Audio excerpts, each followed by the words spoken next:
The British royal family we know today are just one generation amongst a remarkable monarchy, spanning over 1,000 years. But how did an ancestry that once ruled the lands eventually forfeit power? With over a millennium of bloody succession wars, global conquests, betrayals, and grand stone buildings still standing tall, all royal history has been documented and preserved. With countless kings and queens, each with their own stories, this is the entire history of the British monarchy. Our story doesn't begin with the Scots, or with the English for that matter, but with a Saxon prince named Egbert III. At the time of Egbert III's birth in 771 AD, England did not exist. Instead, the British Isles looked like this: a patchwork of warring kingdoms made up of Angles, Saxons, Jutes, and Britons, all fighting one another for control and influence over the dominion. Born to Ealhmund, King of Kent, and grandson of Aoife, King of Wessex, the young Prince Egbert had strong claims to both territories. His father died when Egbert was 10, and a bloody scramble for the crown ensued. It eventually came to rest on the head of Beorhtric of Mercia. A young Egbert challenged Beorhric's rule and lost. Forced to take refuge in the nearby court of Mercia and eventually sent into exile in Francia, Egbert was forced to bide his time.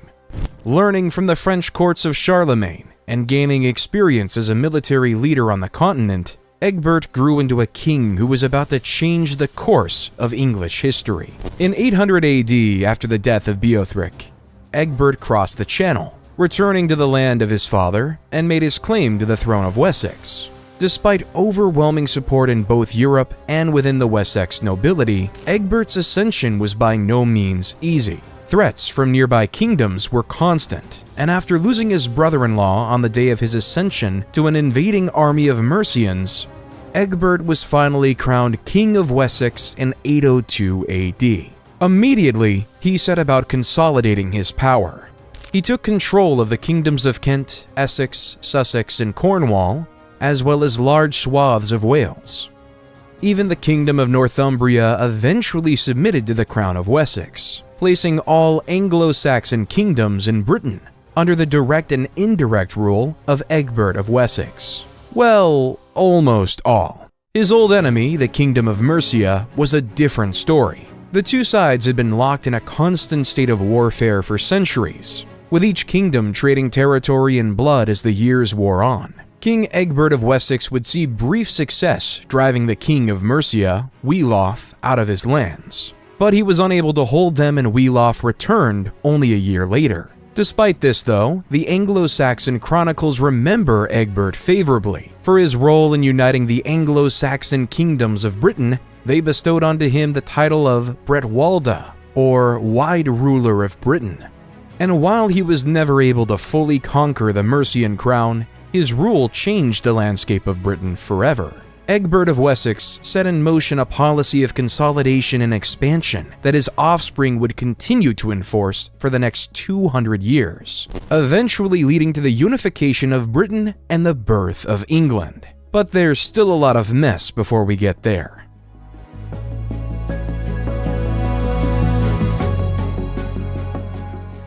King Egbert of Wessex died in 839 AD and was succeeded by his eldest son Ethelwulf, who soon faced a new threat, the Danes. Adorned in animal skins and brandishing axes stained with blood, the Danish invasion officially began in 842 AD.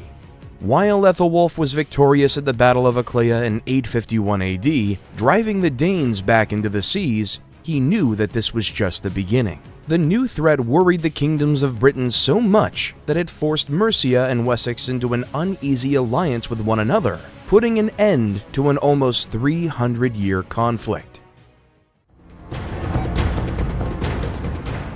Ethelwulf was succeeded by his son Ethelbald, whose reign was short and unpopular, especially amongst the clergy. This was mainly because of the new king's decision to marry his father's widow, something that even at this time was considered weird. After just 4 years of rule, Ethelbald died, passing the crown of Wessex onto his younger brother, Adalbert.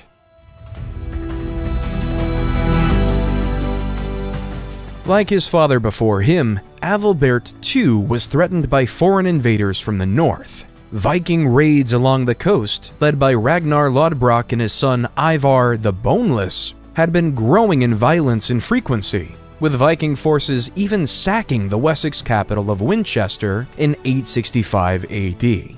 Adalbert rallied his troops and drove the Vikings back, but died of unknown causes that autumn, leaving the throne to his younger brother, Adalred I, who was about to inherit an island on the verge of a major upheaval. The same year of Adalred's ascension, 867 AD, the Vikings captured and settled the town of York, establishing the first major Danish foothold on English soil. Adalred had no choice but to meet the great heathen army in battle. Together with his younger brother Alfred, they gathered an army and marched out to defeat their invaders. The cautious King Adalred was defeated at the Battle of Reading in 871 AD, but was saved by his younger brother at the Battle of Ashdown the same year. Impatient as only the young are, Alfred took his army while King Adalred prayed and met the Danes in open battle. He pushed the Viking horde back and bought his brother's kingdom some time, but the Danes rallied and struck the armies of Wessex again, securing victories at the battles of Basing and Merton. Adalred died from his wounds, leaving the throne to his younger brother Alfred, who now inherited a kingdom on the brink of collapse.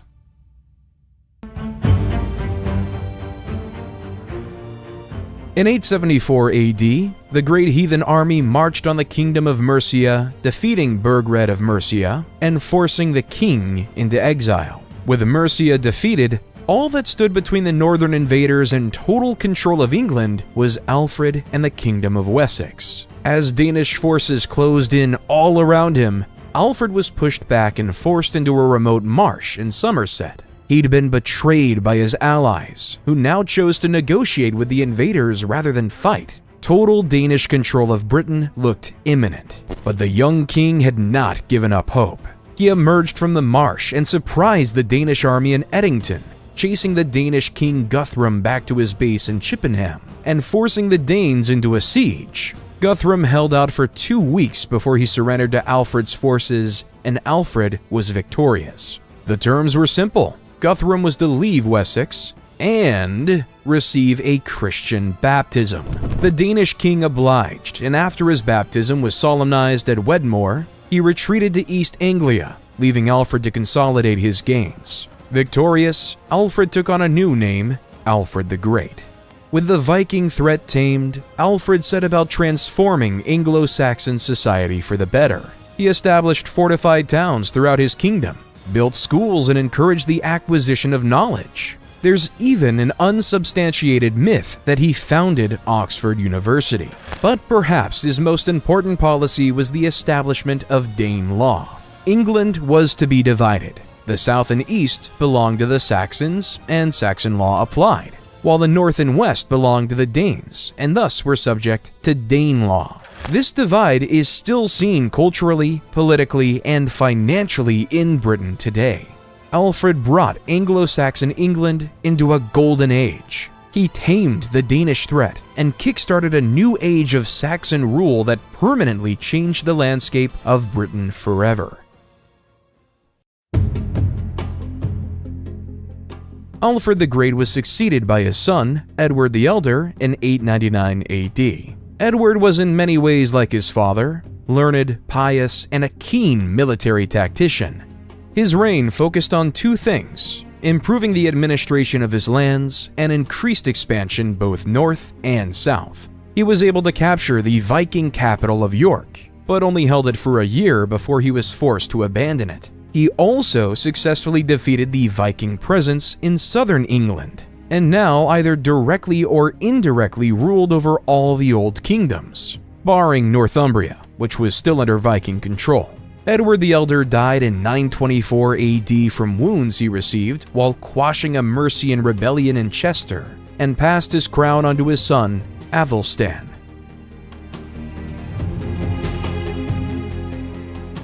After consolidating his power at home, Athelstan set his sights north and did what his father could not.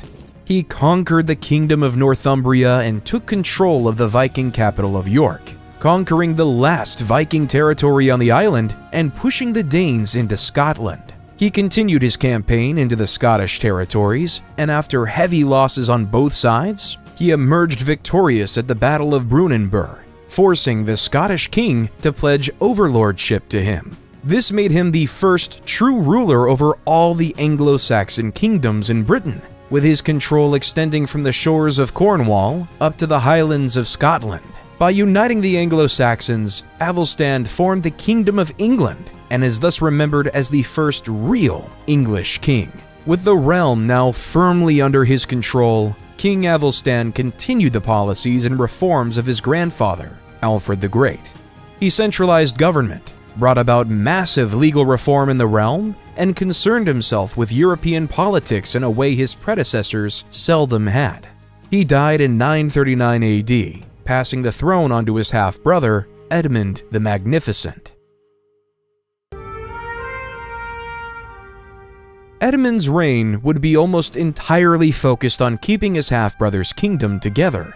He faced continuous threats from the Danish, who had now settled north of the border. Shortly after Edmund's ascension, they revolted against the new king, retaking York and mounting destructive raids on the Midlands. But like his predecessor, Edmund the Magnificent wasn't to be messed with. Leading his army north, he briefly stopped to quash a Welsh rebellion that had been brewing since before Athelstan's death. He then defeated the Danes at the Siege of Leicester and sent his armies into Scotland, seeking revenge against the King of Strathclyde for his decision to side with the Danish during the recapturing of York. He deposed the King of Strathclyde and installed Malcolm I of Scotland on the condition that Edmund would have overlordship of the territory. This gave Edmund control, directly and indirectly, of the entire island of Great Britain. But for all his successes, Edmund the Magnificent could not escape a violent death.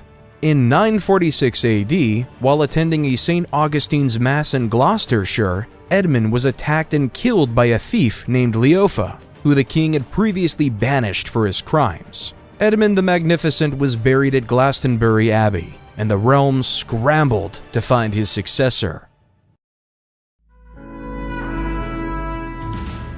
Since Edmund's two sons were too young to rule, the burden of the crown fell to Edmund's brother, Edred, who reigned for 9 years before succumbing to an unknown intestinal illness in 955 AD.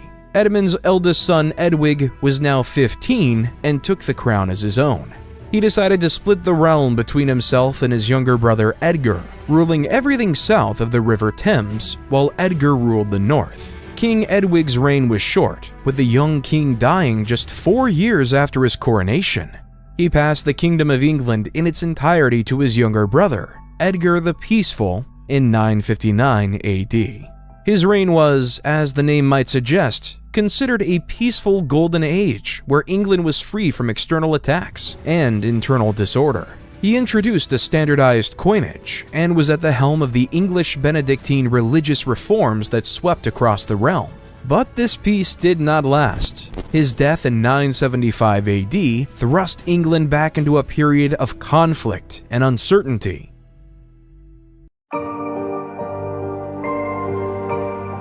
The throne was disrupted by Edgar's two remaining sons, Edward the Martyr and Ethelred the Unready. Edward successfully took the throne in 975 AD, but was murdered just 4 years later in circumstances not totally clear to us today. His younger brother Ethelred soon took charge at just 12 years old.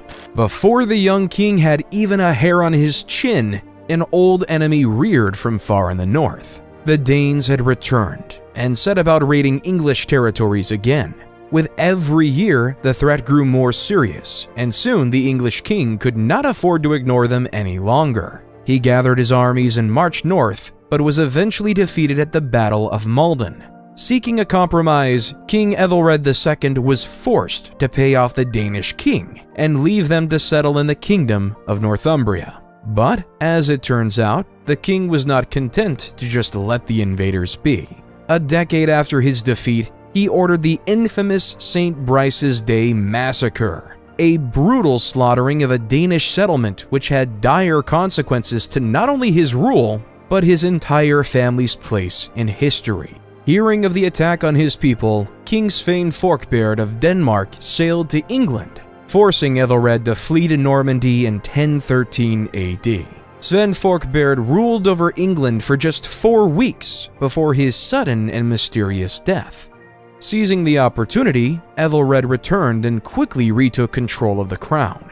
Despite the brief Danish interruption, Ethelred's 37-year reign was the longest of any Anglo-Saxon king, and it would become the last period of royal stability until the 12th century, almost 100 years later.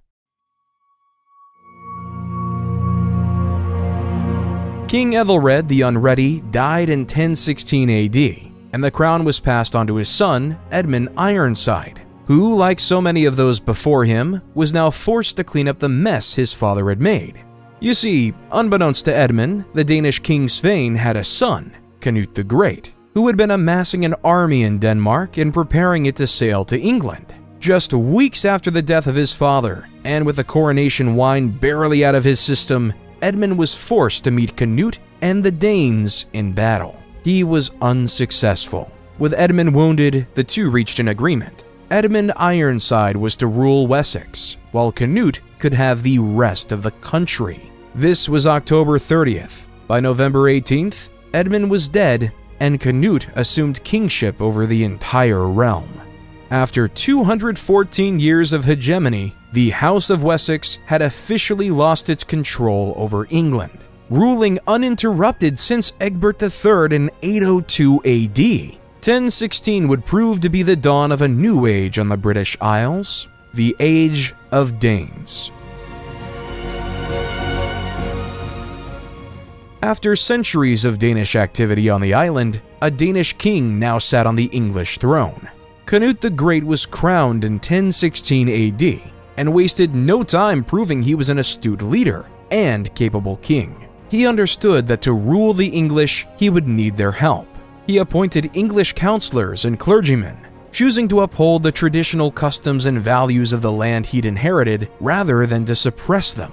He married the widow of Ethelred the Unready and allied himself closely to the church, all of which helped Canute cement his legitimacy in 1017 AD. In 1018, he was crowned King of Denmark and later conquered Sweden, uniting the three kingdoms to create the North Sea Alliance. Medieval historians look back on Canute's reign favorably. His presence brought stability to England and allowed the realm to flourish now that the threat of Viking raiders had been eliminated. He died in 1035 AD, and the crown was to be given to his son, Harold Harefoot.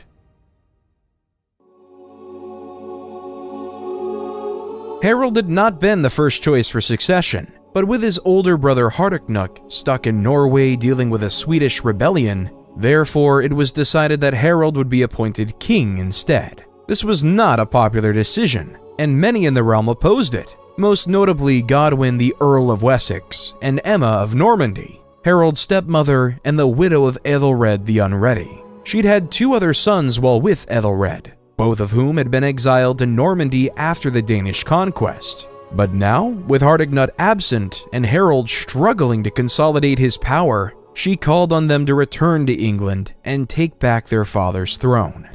Alfred the Noble and Edward the Confessor sailed across the Channel with a large army and sought support from the House of Wessex. But Godwin, who'd initially opposed Harold's claim to the throne, betrayed the young princes and seized Alfred the Noble with the aim of delivering him to Harold Harefoot. Fearing he would be next, Edward the Confessor fled back to Normandy, this time taking his mother with him to safety. During his captivity, Alfred the Noble was blinded and eventually succumbed to his wounds in 1036 AD. Harold would rule for just 4 more years before dying in 1040. Hearing of his half-brother's passing, Harthacnut returned from Scandinavia and crowned himself King of England that same year. But like his brother, his reign too would be short, and he died in 1042 AD from an unknown illness. He had no sons, and during the last years of his life, perhaps encouraged by his mother Emma of Normandy, he called his half-brother Edward the Confessor back from exile and named him as his heir. King Hardignut's passing would mark the last time a Dane sat on the English throne. With Edward now on the throne, England was once again ruled by an Anglo-Saxon king. Except, Edward was only really Anglo-Saxon by blood. He'd spent 25 years of his life in exile in Normandy, and as a result, had an extremely Norman outlook on things. He appointed Norman counselors and Norman church leaders, and opted to speak French as opposed to Old English. He is best remembered as the founder of Westminster Abbey, still a major landmark in use in London today. As his life drew to an end, and with no sons to succeed him, Edward was expected to choose an heir. He was left with two options: Harold Godwinson, a prominent Earl of Wessex, and William, Duke of Normandy. Choosing Harold made more political sense. He was Anglo-Saxon and came from a prominent family, with ties to both the court of King Edward the Confessor and the former Danish king, Canute the Great. Meanwhile, William had been an aide to Edward during his exile in Normandy and was related to the Anglo-Saxon king through Emma of Normandy, who was his aunt. The issues that arose from Edward the Confessor's succession was that it wasn't clear what the king had wanted. There are rumors that he'd promised the throne to William, but those claims are unsupported. In 1065 AD, Edward the Confessor slipped suddenly into a coma, never clarifying who was to take over the English crown. Edward died on the 5th of January 1066. A day later, Harold was crowned King of England at the newly built Westminster Abbey. Upon hearing the news of Harold's ascension, William of Normandy was outraged and began preparing to invade the island. What followed was a brief period of warfare that was about to shape England forever. King Harold found himself in an unfavorable position. He knew of William's invasion force and gathered his armies along the coast, expecting the Norman Duke to set sail soon after he had been crowned. But William didn't. Bad weather made the channel too rough to sail across, and William was forced to postpone his invasion by several months. Back in England, and with provisions starting to run out, Harold was forced to disband his army and return to London. That same day, on the 8th of September 1066, a new threat appeared, only this time far up north. Harold Hardrada, King of Norway, had arrived in Northumbria and defeated the English earls in charge of protecting the northern kingdoms. Harold had no choice but to react. He hastily regrouped his army and began a forced march north of nearly 400 kilometers to meet the Viking invaders. It took 4 days for King Harold and his men to reach modern-day Yorkshire, but on the 25th of September, they faced off against the Norwegian army at the Battle of Stamford Bridge. Just outside the city of York, the English army clashed with the Norse invaders. Hardrada was killed and Harold emerged victorious, stopping the invasion dead in its tracks. But Harold had little time to rest. Just 2 days after his victory at Stamford Bridge, word reached the king that the Norman invasion fleet had finally set sail for England. He gathered what men he had left and began the 400-kilometer march back to the English capital.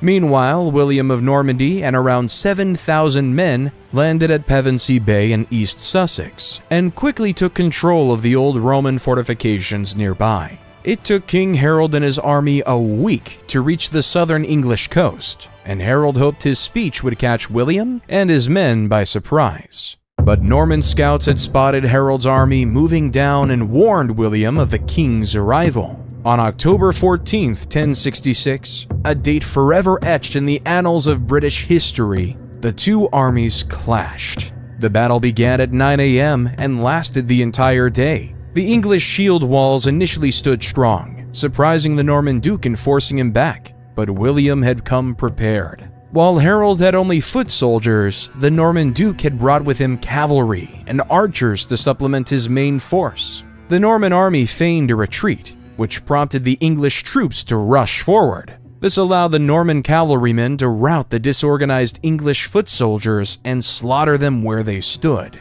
Harold, the last Anglo-Saxon king of England, was killed by an arrow which struck him in the eye. Harold's mother reportedly begged William for her son's body back, offering to pay his weight in gold for custody of her son's corpse. But William refused. Legend has it he threw the body into the ocean, allowing the waves of the English Channel to swallow the Saxon king, never to be seen again. William of Normandy was victorious. He marched on London, burning his way through southern England and forcing lords to swear fealty to him as he went. He was crowned on Christmas Day 1066, marking the beginning of the Norman Age of England. His ascension to the English throne earned the Norman Duke a new name, William the Conqueror.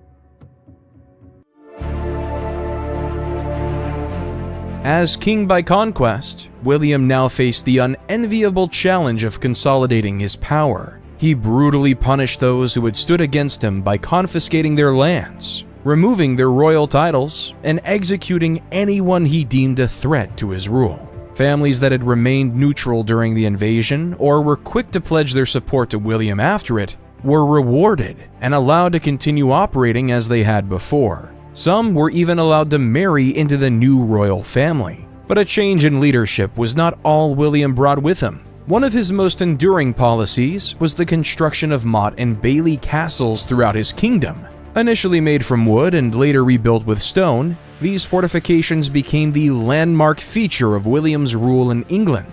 From Pevensey, where he first landed, to as far north as modern-day Newcastle, these buildings were a sign of William's strength and influence over the land.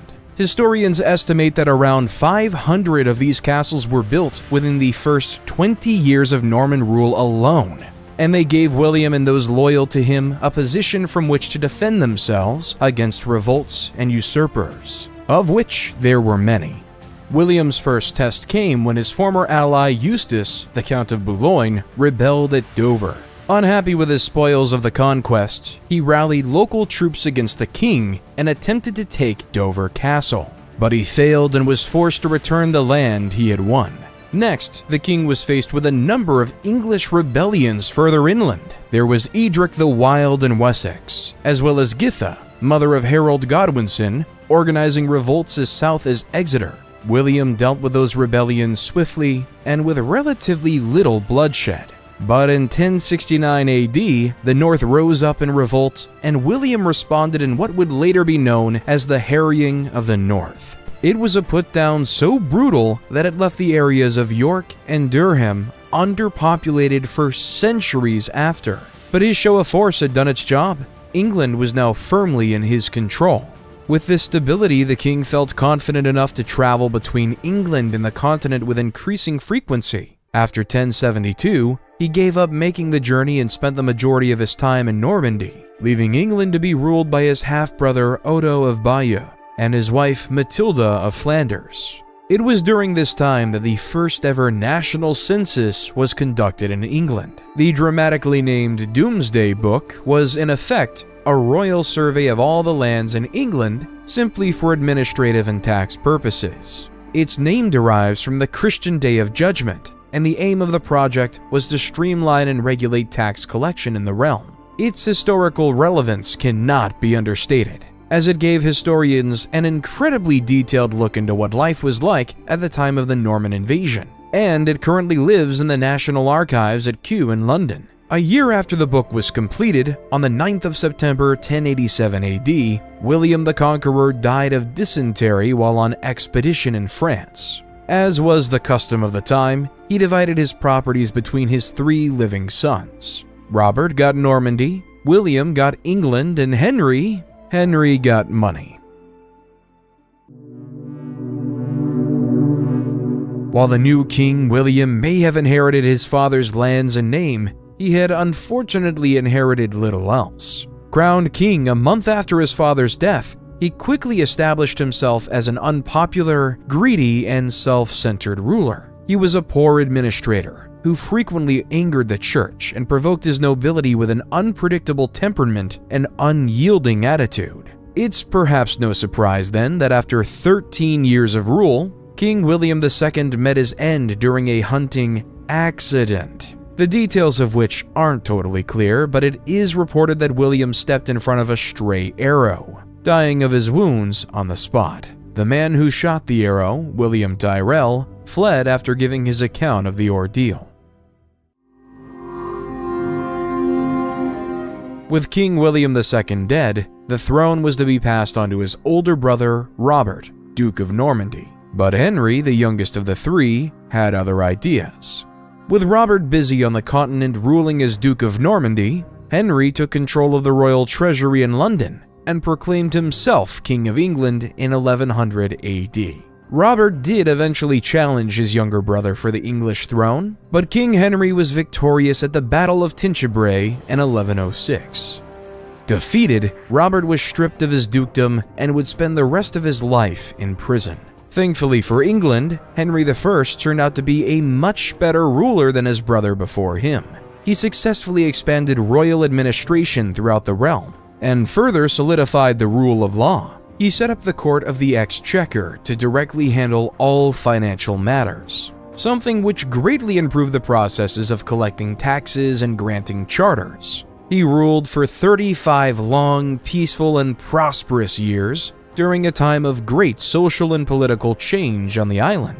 Many of the administrators King Henry had appointed were new men, obscure, untitled subjects who had risen through the ranks through sheer brilliance and ability and not simply because of their names. But tragedy struck Henry during his twilight years. His son and eventual heir to the English throne, William Adelin, died in the wreck of the White Ship while returning from France. The widower Henry was forced to remarry in the hopes of having another son. When it became clear Henry would not bear another son, he decided to name his daughter Matilda as his successor to the throne. This was an unprecedented move, and while many barons publicly swore fealty to the future empress, privately they had other ideas. King Henry I died in 1135 AD, believing that he had solved the issue of succession. Immediately, however, the barons of England abandoned the dead king's wishes in favor of a different claimant, Henry's nephew, Stephen of Blois. You see, the English nobility weren't keen on the idea of a woman ruling the country. English society believed a woman simply couldn't rule as effectively as a man. Patriarchal biases aside, Stephen of Blois was a well-known and well-liked figure within the Anglo-Saxon upper class. He was respected, well-mannered, decisive, and best of all, wealthy, traits that made him an attractive prospect to put on the English throne. Matilda, meanwhile, was stubborn, arrogant, and because she had been married off at a young age to the Holy Roman Emperor and therefore spent her life away from England, she was considered by many a foreigner. What followed was a period of English history that later came to be known as the Anarchy. The news of King Henry's death reached Stephen of Blois first, and he crossed the Channel and crowned himself king in 1135 AD, arguing that the stability of the land took precedence over any earlier commitments to support Matilda as Henry's heir. Matilda, who now was married to the Count of Anjou, was still in Europe, and news of her father's passing was slow to reach her. As a result, King Stephen enjoyed an early period of ruling that was free of turmoil and challenge. When news reached Matilda of Stephen's usurpation, she was furious. In 1139, she crossed the Channel and traveled to the court of her half-brother, Robert the Earl of Gloucester, seeking his support against the usurper king. Robert obliged. Trouble began in 1141 when the king's forces met Robert's army at the Battle of Lincoln. King Stephen is said to have fought bravely but was overwhelmed by Robert's men. The captured king was then taken to speak with Matilda. She immediately imprisoned Stephen at Bristol Castle and set out for London with one aim in mind, her coronation. But her attempts at becoming queen were soon halted. She faced bitter opposition from the crowds that had gathered in the capital. These were not soldiers, but ordinary citizens. Forced to retreat, her half-brother Robert was captured during the rout of Winchester, and only by releasing King Stephen did Empress Matilda secure her half-brother's safety. With Stephen free once again, the fighting continued. Empress Matilda was herself captured at the town of Devizes, but managed to slip away from the king's men by pretending to be a corpse on a cart. She was again captured and this time held at Oxford Castle. But Matilda mounted another daring escape, lowering herself from the castle walls on a rope during a snowstorm. Wearing white so as to camouflage herself, the Empress traversed the bitter cold and made her way to the town of Wallingford by night, making sure to avoid detection from hastily formed search parties that hoped to find her. The war soon turned into a stalemate as neither side could claim they controlled much of anything. In 1153, Matilda's son Henry landed in England and began building his own alliances with power barons to support his mother's claim to the throne. But Empress Matilda had grown tired of the fighting and by now had retreated to Normandy, passing her claim solely on to her son. King Stephen was in a similar position with his rule undermined by the constant fighting, so he agreed to the Treaty of Westminster. It stated that King Stephen would remain king for life, and then Henry, the lawful heir, would succeed him as King of England upon his death. As it turns out, Stephen only lived for another year and died in 1154 AD, passing the English throne to Henry. From the ashes of the Civil War, England was reborn under a new family, one that would eventually rule over the island for almost half a millennia. Introducing the Plantagents. Henry II was crowned King of England on the 19th of December 1154 AD, and immediately set about fixing his kingdom. 18 years of civil war had taken its toll, and the realm his grandfather had ruled over less than a lifetime ago was now unrecognizable. The treasury was virtually empty, royal administration was almost non-existent, and local lords had slowly wrestled power away from the crown, weakening its influence in the realm.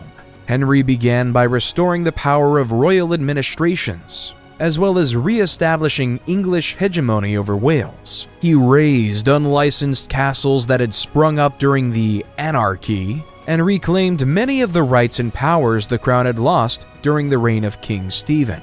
Next, Henry focused on restoring the crown's finances. The war had disrupted almost all the king's traditional sources of income, and as a result, Henry inherited a kingdom that had lost an estimated 46% of its funding.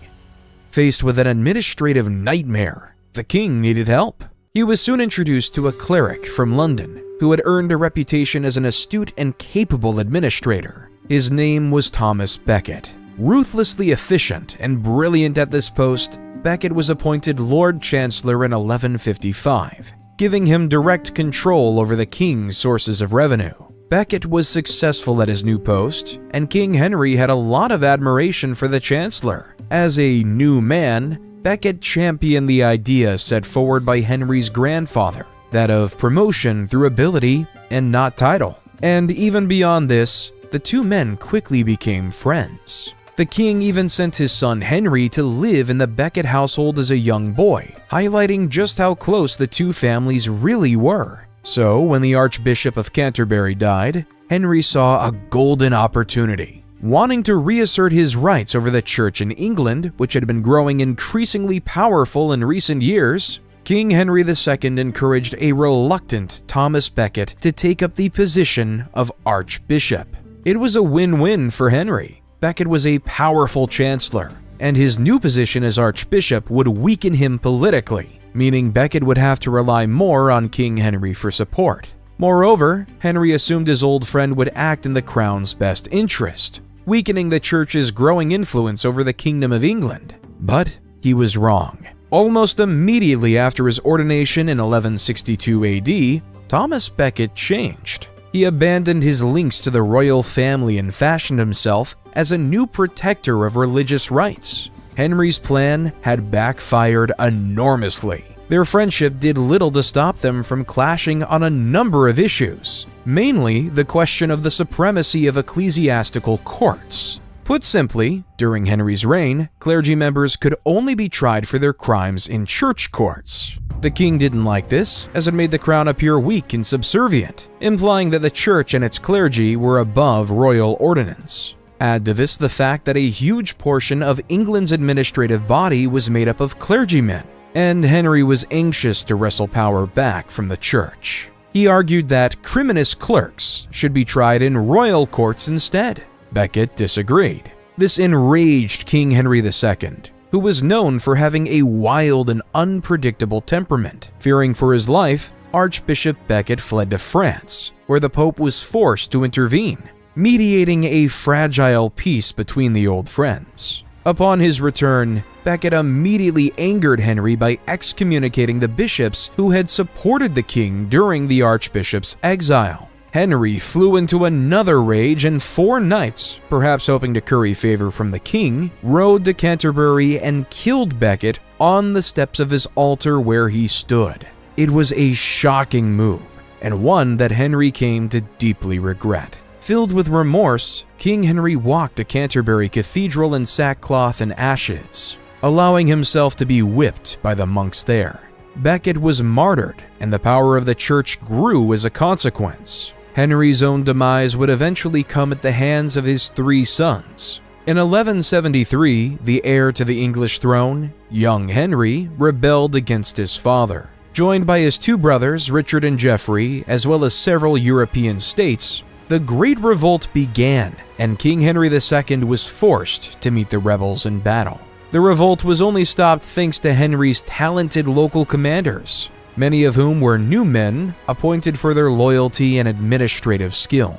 Young Henry and Geoffrey led another revolt a decade later in 1183, but they were again unsuccessful and died a few years after. Philip II, King of France, swayed a neutral Richard to his side, and together they led one last revolt against King Henry II of England. With his army defeated, the king retreated to his castle in Anjou, where he died from a bleeding ulcer shortly after in 1189. Having forced his father off the throne, Richard prepped himself to take over.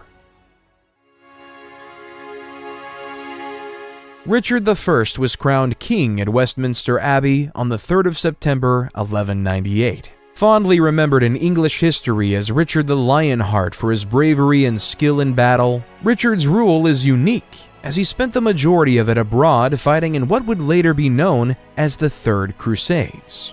In fact, King Richard spent just 10 months in England before leaving to join Philip II of France on his crusade to liberate Jerusalem from Muslim invaders. Richard proved himself to be a brilliant military strategist, and he fought cruelly and decisively as he led his army deep into the Levant. His rivalry with Muslim commander Saladin became the stuff of legend, and the Crusaders were able to recapture a sizable portion of their territory back. But as a result, England quickly became an afterthought to King Richard. He used the realm mainly to finance his wars in the Middle East. After failing to retake Jerusalem, King Richard was captured by Leopold of Austria, a personal enemy of the English king, and held for ransom. John, the youngest of Henry II's children and brother of Richard, had been left in administrative charge of the realm. When news reached him of his brother's capture, he was hesitant to pay the £60,000 ransom.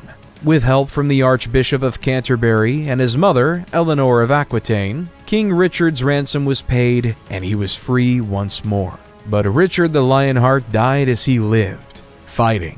Struck by a crossbow bolt in France, the wound quickly turned gangrenous, and it was apparent to all that the king wouldn't make it. Richard reportedly asked to have the crossbowman brought before him and was surprised when a boy was thrown at his feet. The child said King Richard had killed his father and brother and that he had intended to kill Richard in revenge. He expected to be executed, but in one final act of mercy, Richard the Lionheart forgave him, saying, "Live on, and by my bounty, behold the light of day."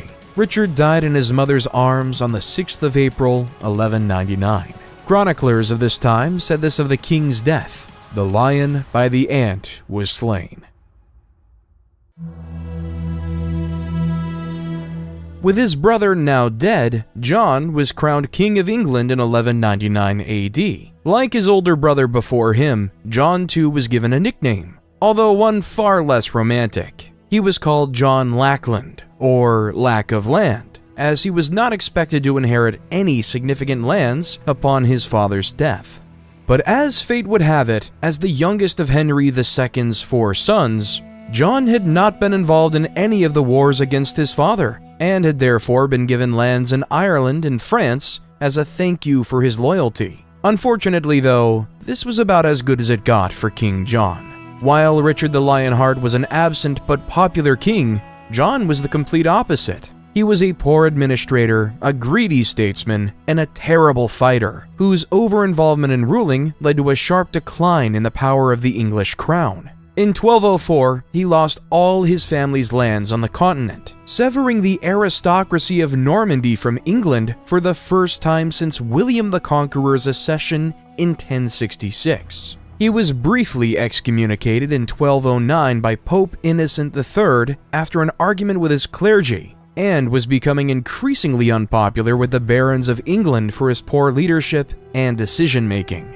After failing to recapture his territories of Normandy, King John was forced to return to England and face a powerful rebellion from his barons. Unhappy with the king's new fiscal policies and demanding that their rights as nobility be respected, they forced the king into signing the Great Document, or the Magna Carta, in 1215 AD. The English crown changed forever that day, as the king agreed to be bound by common law and tradition, especially where it affected the rights and privileges of the nobility. It essentially put the crown directly under the rule of law, as opposed to the other way around as it had been since England was founded. Its impact was astronomical, although not immediate. While it was nothing more than a power grab by the barons of England, it eventually went on to form the basis of the English Constitution, and included several clauses that were later interpreted as definitions of democratic freedom and the rights of an individual under common law.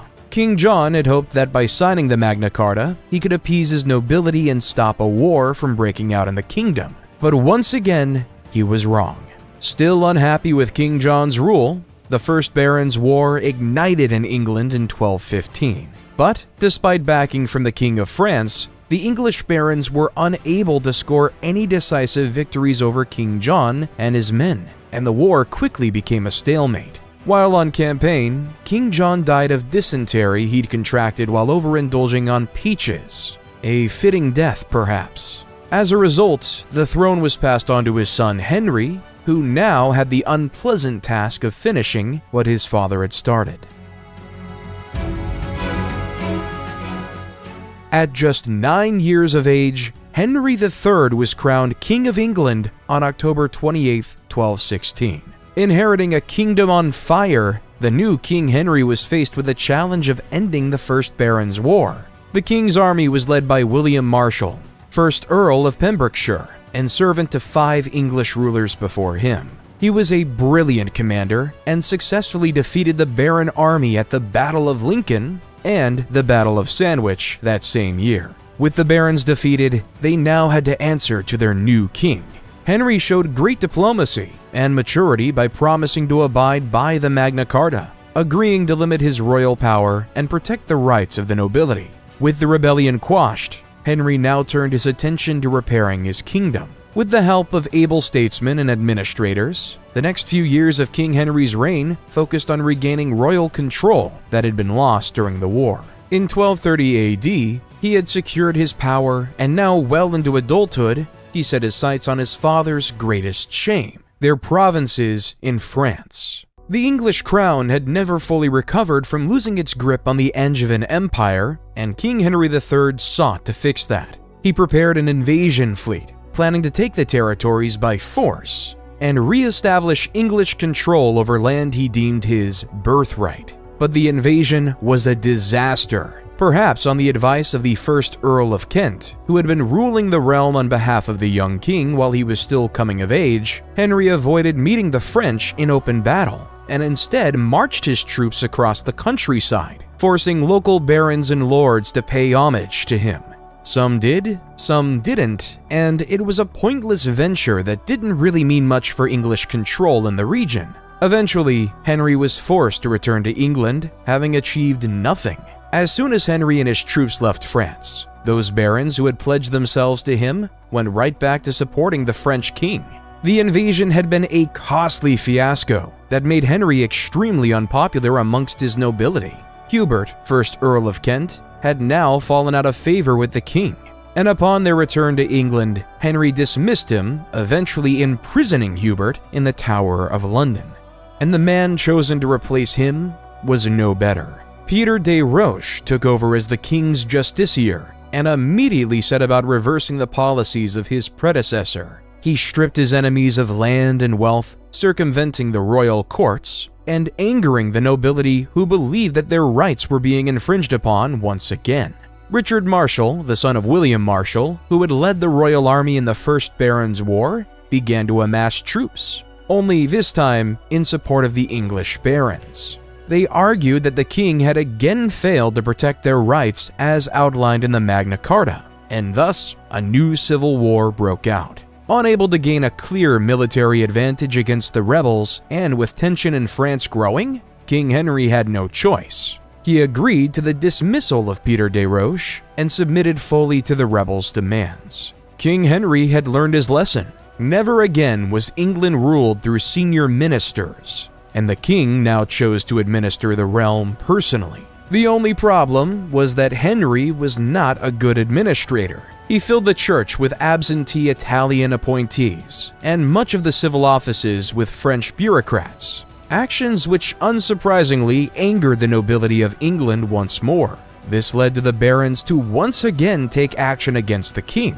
He was forced into signing the Provisions of Oxford, a document which gave barons the legal right to veto the king's decisions. Although initially supportive, King Henry tried to back out of the deal, which led to the Third Civil War of his reign. Led by Simon de Montfort, Henry's brother-in-law, the rebel army successfully captured King Henry at the Battle of Lewes in 1265. With the king now at his mercy, Simon called the first English Parliament into action. From the French word for talk, or parle, he summoned 2 knights from each shire and 2 burgesses from each borough for a discussion. The men talked and created a new system of government on the island that is still in use in England today. King Henry's eldest son, Edward Longshanks, so named for his lanky build, had been captured alongside his father at the Battle of Lewes. Shortly after the first parliamentary discussion, Edward escaped, and within a few short months, he had defeated Simon at the Battle of Evesham in 1265. The Second Barons' War ended shortly after, and Edward Longshanks left England with his father, King Henry, once again on the English throne. In 1275, King Henry III announced his intention to embark on the Crusades alongside his son, but died just a few months later. Edward was recalled from the continent and slowly made his way back to the English shores. Landing on the island in 1274, Edward Longshanks was crowned at Westminster Abbey shortly after becoming King of England, inheriting an island that had suffered through 3 major insurrections in the last 56 years. King Edward I had his work cut out for him. He immediately set about reforming royal administration and reinforcing common law, writing a series of statutes that regulated criminal and property law in the realm. Edward had also learned from his father's mistakes and was more supportive of the demands of his nobility. He regularly convened with knights and townspeople alike on matters that affected them and quickly proved to be an able and just ruler. But despite his focus on repairing England domestically, King Edward could not help but be drawn into foreign conflicts. The first was a revolt in Wales led by a Welsh chief named Llewellyn in 1282. Here, the royal army came face to face with the brutal efficiency of the Welsh longbowmen, and despite taking heavy losses, they subdued the rebel threat. In an attempt to exert more control over the region, King Edward constructed a series of castles in the Welsh territory and increased royal presence in the region. His son, Edward, was born in Wales in 1284 and was soon after named Prince of Wales, a title that the heir to the English throne still wears to this day.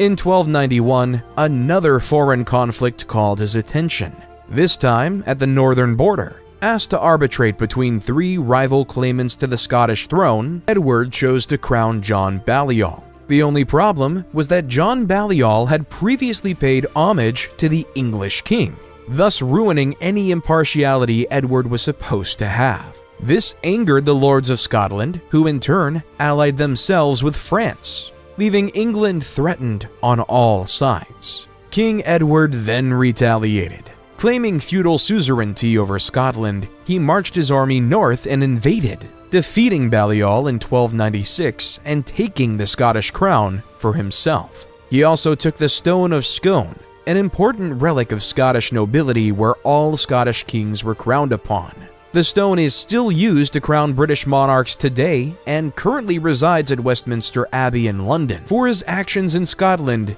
King Edward earned himself a new nickname. Edward Longshanks had become Edward the Hammer of Scots. Back in England, Edward was overseeing a rapidly transforming English government. He encouraged petitions to Parliament, with councils sitting much more frequently than they had previously, and he continued to clarify the responsibilities of the different courts. Criminal and crown cases were handled by the Court of King's Bench. The Court of the Exchequer dealt with royal finance, and the Court of Common Pleas handled more of the day-to-day cases between subjects. From these roots, a new profession sprouted: lawyers. Needing to keep his new courts running smoothly, he took the profession of law away from the clergy and formed a new social class of educated young men whose job was to learn the law away from the influence of the church. This led to the establishment of the Inns of Court, great mansions where students and barristers lived together. The barristers taught the students English common law, along with necessary social skills such as music and dancing. These Inns of Court also set the precedent for other collegiate systems around the country. It was during King Edward's reign that the academic system we know today as Oxford University was founded, building on the earlier schools established by Alfred the Great over 200 years before. King Edward I died of dysentery in 1307 while fighting the Scottish up north. There is a rumor that on his deathbed, Edward wished for his bones to be taken with the army while they continued their fight into Scotland. Another rumor claims that Edward wished for his heart to accompany the next Crusaders as they marched into the Holy Land once more. Regardless, what these stories show is that Edward very much considered himself a warrior king. While he was a successful military commander, it was his administrative actions that had the biggest impact on England as a whole. The introduction of lawyers mingled with the burgeoning merchant class to form a proto-middle class, where before there had been none. Parliament was strengthened and legitimized during his reign, and despite his warlike tendencies, King Edward's reign was peaceful and prosperous for the average Englishman. King Edward I was succeeded by his son, Edward II, who was crowned in 1307 at Westminster Abbey. While his father had immediately launched into fixing the realm he had inherited, Edward II had no need to. His father's kingdom was flourishing, bolstered by great social changes and the newly inherited Scottish crown. It was a stable territory that was emerging as one of the most powerful kingdoms in all of Europe. But despite its power and prestige, the new King Edward appeared to almost resent the English crown that now rested on his head. He grew bored of his royal responsibilities and quickly turned his attention towards other pursuits: young men. The first of these deep infatuations the king would come to have was with Piers Gaveston. Gaveston was arrogant and well aware of his position as the king's favorite, abusing his power and coming to blows with many of the other barons of England. He was a close companion to the king, accompanying him everywhere, but this wasn't well received by everyone. Soon, Gaveston's behavior angered the French royal family, to whom Edward II had married into through his wife, Isabella of France. With pressure mounting from both his nobility and the French crown, King Edward II was forced to exile Piers Gaveston. But this didn't last long. By 1307, Gaveston was back in England and once again at the king's side. Parliament met in 1308 with the king eager to discuss potential government reform, but the barons were unwilling to proceed until the issue of Gaveston had been dealt with. The king was initially dismissive and a violent outcome seemed inevitable, but after the Archbishop of Canterbury threatened to have Gaveston excommunicated, Edward miraculously yielded. Gaveston was to be sent to Aquitaine, away from England for good. Unsurprisingly though, this did not last. The king once again recalled Gaveston, angering the barons and sparking an insurrection. After a period of cat and mouse between the king and the armies of his nobility, Gaveston was eventually captured at Scarborough Castle and taken to Warwick, where he was tried as a traitor. Gaveston was beheaded on the authority of the Earl of Lancaster. The king was reportedly inconsolable. Still reeling from the death of his friend, Edward was decisively defeated at the Battle of Bannockburn by Robert the Bruce, and after just 18 years of English rule, Scotland gained its independence once more in 1314. However, the king tempered his foreign losses with a new favorite, Hugh le Despencer. Like with Gaveston before, Despencer and his family grew increasingly powerful as King Edward's favorites. But the barons of England had had enough. A fresh civil war broke out, which saw an army led by the Earl of Lancaster, Gaveston's killer, face off against the crown and her royal forces. After 5 years of bloodshed, King Edward II emerged victorious. The Earl of Lancaster got a taste of his own medicine and was beheaded at Pontefract Castle in 1326. The Despencer clan, whose power had been growing even before the war, now saw their influence skyrocket across England. With the barons defeated, Isabella was once again forced to step in.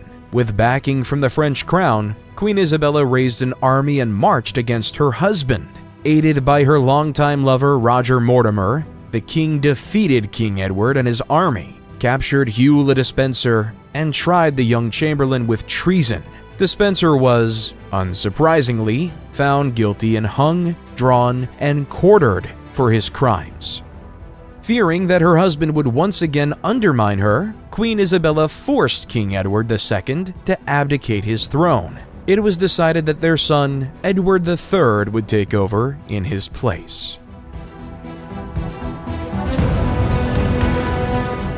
He was only 15 when the English crown came to rest on his head, but the young king already had a big mess ahead of him to clean up.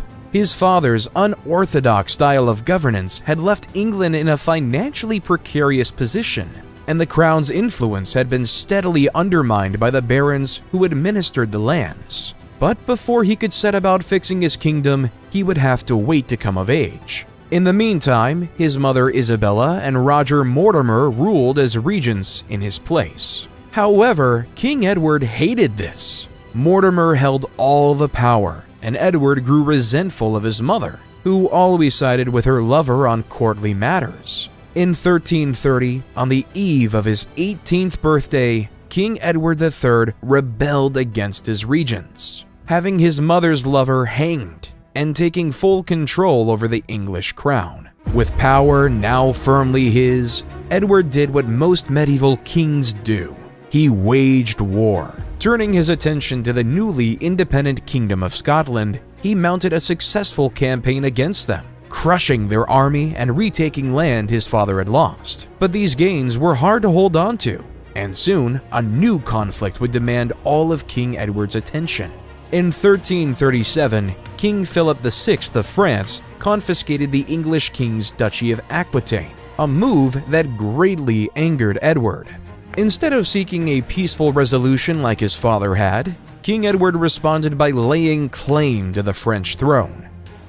He didn't know it, but this would be the start of a long and bloody conflict that would come to claim the lives of millions, outliving him and his grandsons. As the grandson of Philip IV of France, Edward did technically have a claim to the French throne, but because of the newly set precedent of agnatic succession, which only gave the male heirs a claim to succession, Edward's link through his mother was rejected by the French courts. Regardless, King Edward III was ready to fight. After some initial setbacks, the first phase of the war went well for England. Their success at Crécy and Poitiers led to the highly favorable Treaty of Bretigny, which saw England make territorial gains on the continent, but forced Edward to renounce his claim to the French throne. This was by no means a peace treaty, and fighting quickly resumed between the two kingdoms. But by this point, either side had other, greater problems to deal with. All of Europe, in fact, was reeling as a result of the single most deadly event in human history. In 1348, the Black Death had arrived in England. Pus-filled tumors, bile and blood, the streets of London were littered with the rotting corpses of the dead. Believed by many to be a curse from God himself, the bubonic plague claimed anywhere between 1/3 to half of the population of Europe in just 5 years. King Edward was fortunate enough to avoid contact with the disease, which spread in the cramped and overcrowded living conditions of England's major cities and decimated the normal population. The plague did more to accelerate social change than any singular event in English history before it. The unimaginably high death toll led to a labor shortage that severely impacted the English economy. With fewer hands to work the fields, many landowners were forced to enclose their lands, switching from traditional labor-intensive crop farming to the comparatively less labor-intensive sheep herding. Raising sheep required 1/5 of the manpower, and feudal lords allowed peasants who had previously been tied to their land in a style of serfdom to purchase their freedom and leave. A new class emerged: free laborers. People who had been previously bound to an area for generations were now free to move about, and many settled in the large cities that had been devastated by the plague. This switch to sheep herding and wool farming would also transform the English economy in the coming years. But more on that later. As a result, by the end of his reign, King Edward III's kingdom looked almost unrecognizable. He had transformed England into one of the most formidable military powers in Europe, further developed legislation in the role of government, and completely revamped the economy, ushering in a golden age as England recovered from the Black Death. His 50 years on the English throne made him the longest ruling king the English throne had ever seen. But those final years were dominated by sickness and ill health. He died on the 21st of June, 1377, having outlived his own son, the Black Prince. The crown was instead passed on to Edward's grandson, Richard II. Richard was a young king, first wearing the crown at just 10 years of age, which meant, like his grandfather before him, he was forced to rely on the regency of others while he came of age. John of Gaunt was the first virtual ruler to take over. He had stepped in during King Edward's final years when sickness and age kept the king bound to bed, and continued to rule after King Richard's coronation in 1337. There was just one problem. Edward's long reign had by no means been easy, and by now, the cracks that had started to form previously were on the verge of entirely breaking apart. You see, the English treasury had been stretched to its limits as it struggled to keep financing the ongoing 100 Years' War. France was larger and wealthier than England, and so had no problem pouring vast amounts of money behind their armies. Specifically during this time, there was a very real fear of a French invasion on the island, and the English army was in no position to challenge it. So, John of Gaunt introduced a new poll tax that required every person over the age of 15 to pay 1 shilling towards the war effort on the continent. This was not an insignificant amount of money for people at the time, and the peasantry strongly opposed the new tax. With the post-plague economic boom now firmly over, peasants had returned to low-paying work in an effort to keep food on the table. Alongside this, landowners in England had been trying to reintroduce servility and serfdom back to the land, and all these factors combined to form one major event that threatened King Richard's rule immensely. Led by the priest John Ball, a mob of 100,000 people marched on London demanding the new poll tax be abolished, a major uprising known as the Peasants' Revolt.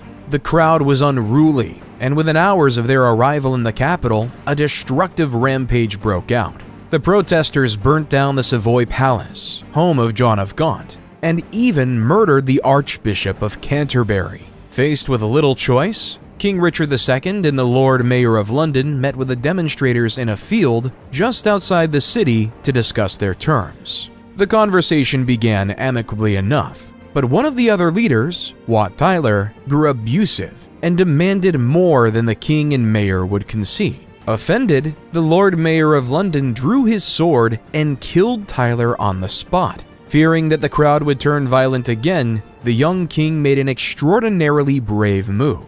Standing before the crowd, he shouted to the peasants to follow him, leading them away from their leader's dead body. He promised that he would enact the reforms they had insisted on and successfully disperse the crowd. These were, however, hollow promises. Immediately after the protesters had returned home, the king's council of advisors revoked any concessions made by their ruler and swiftly set about crushing the rebels. The leaders of the peasants' revolt were tried and hanged as traitors for their crimes. The king never forgot the actions of his council, and this episode ignited a deep sense of mistrust between himself and his advisors. As a result, his inner circle shrank until it only included 3 men, who in turn became extremely powerful due to their closeness to the king. The other nobles became resentful of this favoritism and feared that their power would soon diminish as a result. Banding together, a group of powerful lords united to form a group called the Lords Appellant. They seized control of the English government in 1387 and demanded the king expel his inner circle from court. A period of instability followed and culminated in the king being forced to banish or execute those closest to him. For the next decade, the fragile peace held, and King Richard was slowly able to re-establish royal authority and bring it away from the merciless parliament of the Lords Appellant. In 1397, the king had amassed enough support to get his revenge. In a period that historians would come to call Richard's tyranny, the king captured, tried, and executed a number of the appellant lords. In 1398, Richard's tyranny went a step further, as he declared all acts of the merciless parliament to be null and void. He then delegated all parliamentary power to a committee of 12 lords and 6 commoners, each chosen by the king himself, effectively making Richard an absolute ruler who no longer needed parliament's support. But there still existed a threat to Richard's rule: House Lancaster. At its head sat John of Gaunt, who represented the most powerful non-royal household on the island. King Richard had exiled John's son, Henry Bolingbroke, during his initial takeover a year before, but House Lancaster still stood in his way. Not only did they possess enormous wealth, but they were royal descendants, John being King Edward III's youngest surviving son. As a result, it was the wish of many in the land that House Lancaster would succeed a childless Richard to the English throne. Lucky for Richard, though, John of Gaunt died in 1399, giving the king time to secure his power. He had John's son, Henry Bolingbroke, who he'd exiled to France, disowned, confiscating his lands and effectively stripping Bolingbroke of his claim to the throne. Feeling as though he'd effectively dealt with the Lancastrian threat, Richard turned his attention to the growing Irish problem in the west. He amassed an army of 8,000 men and left England in May 1399, landing in Dublin within the week. But just a month later, trouble on the continent spilled over into England. Charles VI, King of France, had been deposed by Louis I, and the new French king saw a chance to gain the upper hand against his English foe. In a continuation of the 100 Years' War, Louis allowed Henry Bolingbroke to return to England with a small force, where Henry soon gathered more support and made a claim to the throne. With Richard off fighting in Ireland, Henry's arrival was entirely unchallenged. He gathered an army and soon defeated King Richard II in battle. The king was then imprisoned and later died of starvation while in the Tower of London. While Henry's claim to the throne was weak, it was unopposed by both the people and Parliament, and Henry Bolingbroke was crowned Henry IV on the 30th of September, 1399. The reign of Henry IV was marked by a series of firsts. He is believed to be the first king since the Normans had invaded in 1066 to address his people in English, as opposed to Norman French. He also hosted a visit from Manuel II Palaiologos shortly after his coronation in 1400.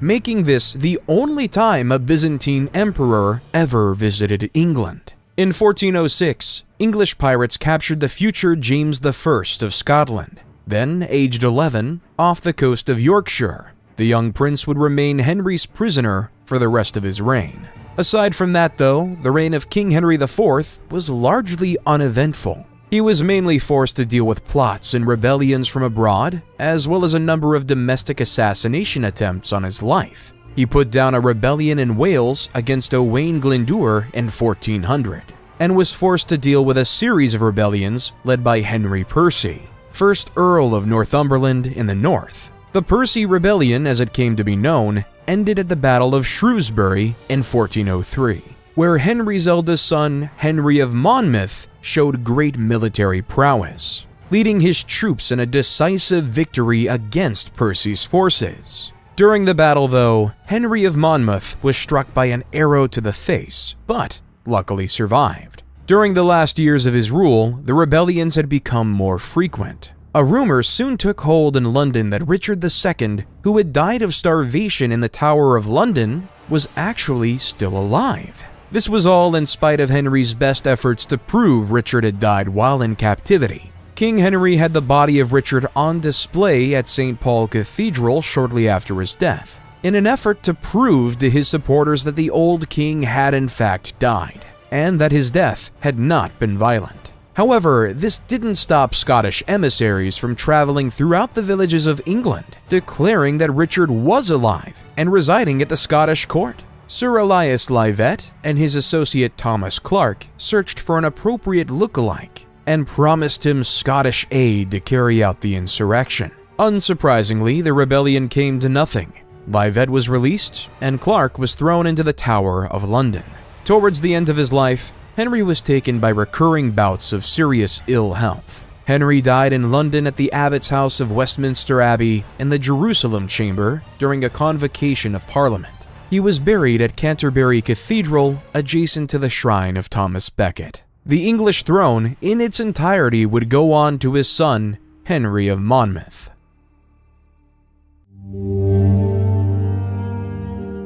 On April 9, 1413, Henry of Monmouth was crowned Henry V at Westminster Abbey. On the day of his coronation, a terrible snowstorm blew over the crowds, but the king addressed his people despite it. Described as very tall, with a slim build and a ruddy complexion, the young king had developed a taste for battle during his father's reign before him. He'd helped quash the Welsh rebellion and personally commanded the royal army to victory at the Battle of Shrewsbury at just 16 years of age. But Henry V had inherited many of the same problems his father had dealt with. The Lancastrian claim had its fair share of doubters, and the young king immediately set about securing his position on the throne. He wanted to rule a unified England and not deal with the constant threat of pretenders and usurpers like his father had. He allowed his past indifferences to be forgotten, honorably reinterring the late Richard II, giving Richard's son, Edmund Mortimer, a place on the council,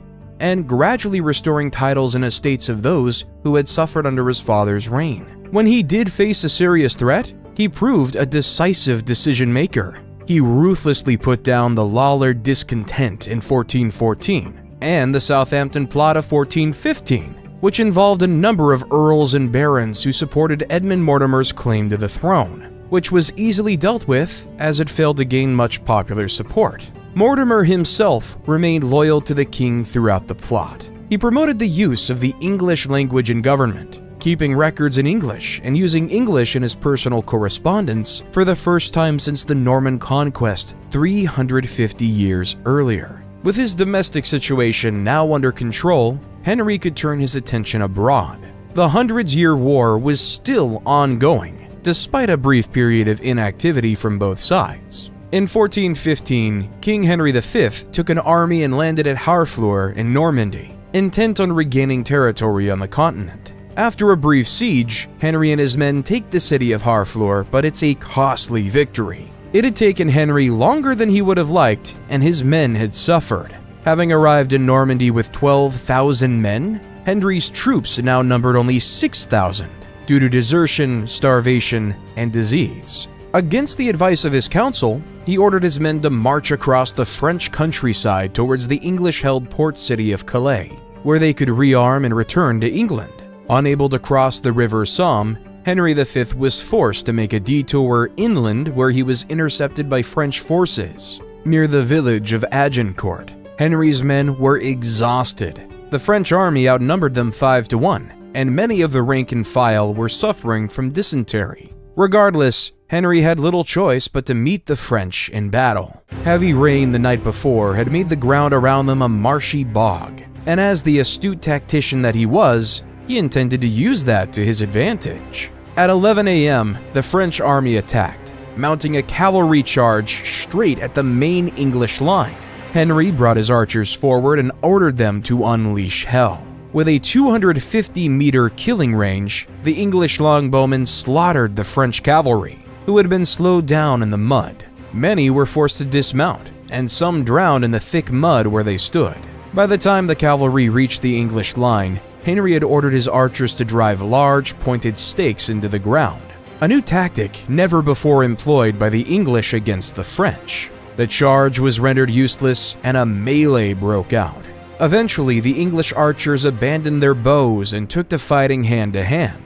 The tide of the battle quickly turned in favor of the English, who hacked the French soldiers to death, many of whom were stuck in the mud due to their heavy armor. Before long, Henry was victorious. His army marched in Calais unopposed. When he returned to England just a few months later, he received a hero's welcome. Crowds lined the streets, pageants took place, and choirs sang in all the churches. It was a great moment of pride for England, and proved to be the greatest English victory of the 100 Years' War.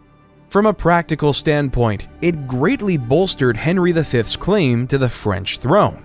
It directly led to infighting within the French court, and by 1420, the Treaty of Troyes was signed, acknowledging Henry as regent and heir to the French throne. By now, Henry had regained control of Normandy, was allied with the Duchy of Burgundy, and had received support from King Sigismund of Hungary, who signed the Treaty of Canterbury, acknowledging the English claim to the throne. Unification of the kingdoms of England and France seemed inevitable. It was Henry's intention that after unifying the two crowns, he would embark on a crusade. However, he died just a few years later in 1422, passing the throne onto his son, Henry VI. While Henry V's reign was short, it transformed England into a powerful player in European politics, and forged in her a new national identity. England once again had land on the continent, and under King Henry, England reached its territorial peak in mainland Europe. Henry VI was crowned at Westminster Abbey on the 1st of September 1422.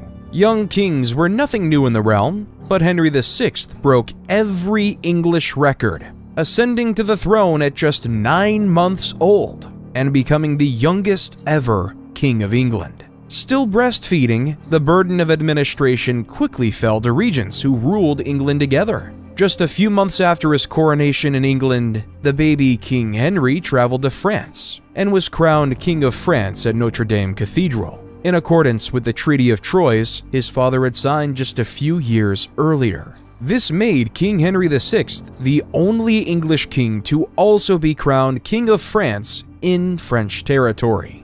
While he waited to come of age, Henry's mother Catherine remarried to Owen Tudor and had 2 sons, Edmund and Jasper. Henry gave his half-brothers earldoms in Normandy, and their influence would later have a huge impact on English history. By the time he reached 16, Henry had resumed full authoritative control over England. However, it came at a bad time. It was the beginning of the Great Slump, a period of economic decline that would last for the next 50 years and weaken the crown's power in the realm. Things were only further complicated by the king's problematic personality. Described as shy, passive, and utterly opposed to conflict and violence, Henry VI was nothing like his father, and these traits were undesirable of a king during the medieval times, and made him appear weak in court. Had he been an able administrator, he might have salvaged some respect, but Henry would soon prove to be unreliable in a totally different way. the king was prone to debilitating bouts of madness that forced administrative decision-making back into the hands of regents. This made England unstable and weakened royal authority. It wasn't long before England declined into anarchy and lawlessness. Disaffected nobles sensed that the crown was weak and capitalized on this, quarreling with one another and amassing private armies to fight for local supremacy. The king would intermittently resume control, but with each bout of madness that afflicted him, his grip on the realm weakened. To make matters worse, the 100 Years' War that had now been raging for 5 generations would sputter to its end under Henry's watch. England had seen many successes and victories during its time, but by its conclusion, Henry had lost all of his father's lands in France, retaining only the port city of Calais, further adding to his image of a weak king. With his kingdom fracturing around him, it wasn't long before England broke out into civil war again. One of the more powerful noble houses had been slowly amassing support, while Henry struggled to keep a grip on his sanity. House York, who claimed descendancy from Edward III, the Plantagenet king who ruled before Henry Bolingbroke took the throne by force less than 100 years ago, was preparing to make its move on the English throne. In 1460, tensions finally erupted and the War of the Roses had begun.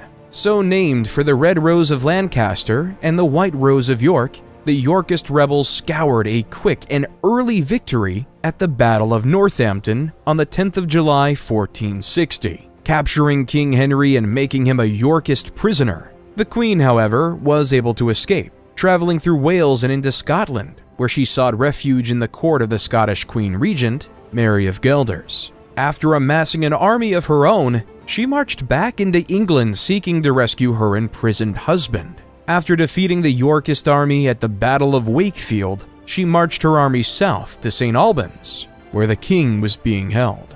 There, she engaged with the Earl of Warwick, defeating him and freeing the king from captivity. Henry's mental state at this time was so fractured that reports state that the king laughed and sang as the battle raged around him. The Lancastrian victories were short-lived, however, as Edward of York rallied his troops and met the royal army at the Battle of Towton in 1461. Under a thick blanket of snow, the Battle of Towton became the bloodiest battle that ever took place on English soil, and resulted in a decisive Yorkist victory. Edward deposed Henry VI from the throne and hastily crowned himself King of England. Despite this, though, the war would continue as Henry fled the battle and became a fugitive in his own kingdom.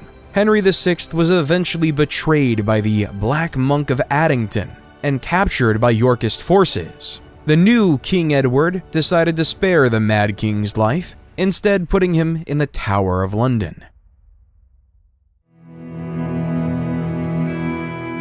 Edward of York was crowned Edward IV on the 28th of June 1461, following his victories against the Lancastrian army. As a usurper, the new king desperately needed parliamentary support to back his claim, but many of the lords in England still supported the old King Henry and chose to stay neutral during the conflict. This forced Edward to rely heavily on a small group of noblemen, mainly Richard Neville, Earl of Warwick. This over-reliance would directly lead to King Edward IV losing his grip on the English crown. Warwick had advised the king to marry either Anne of France or Bona of Savoy to strengthen England's ties with France, and effectively outmaneuver the Duchy of Burgundy, which had been growing in power and influence in Europe over the last decade. Edward, however, had other ideas. He married Elizabeth Woodville, a woman of considerably lower social class than the king, and a widow, but someone who historians claim was enchanting nonetheless.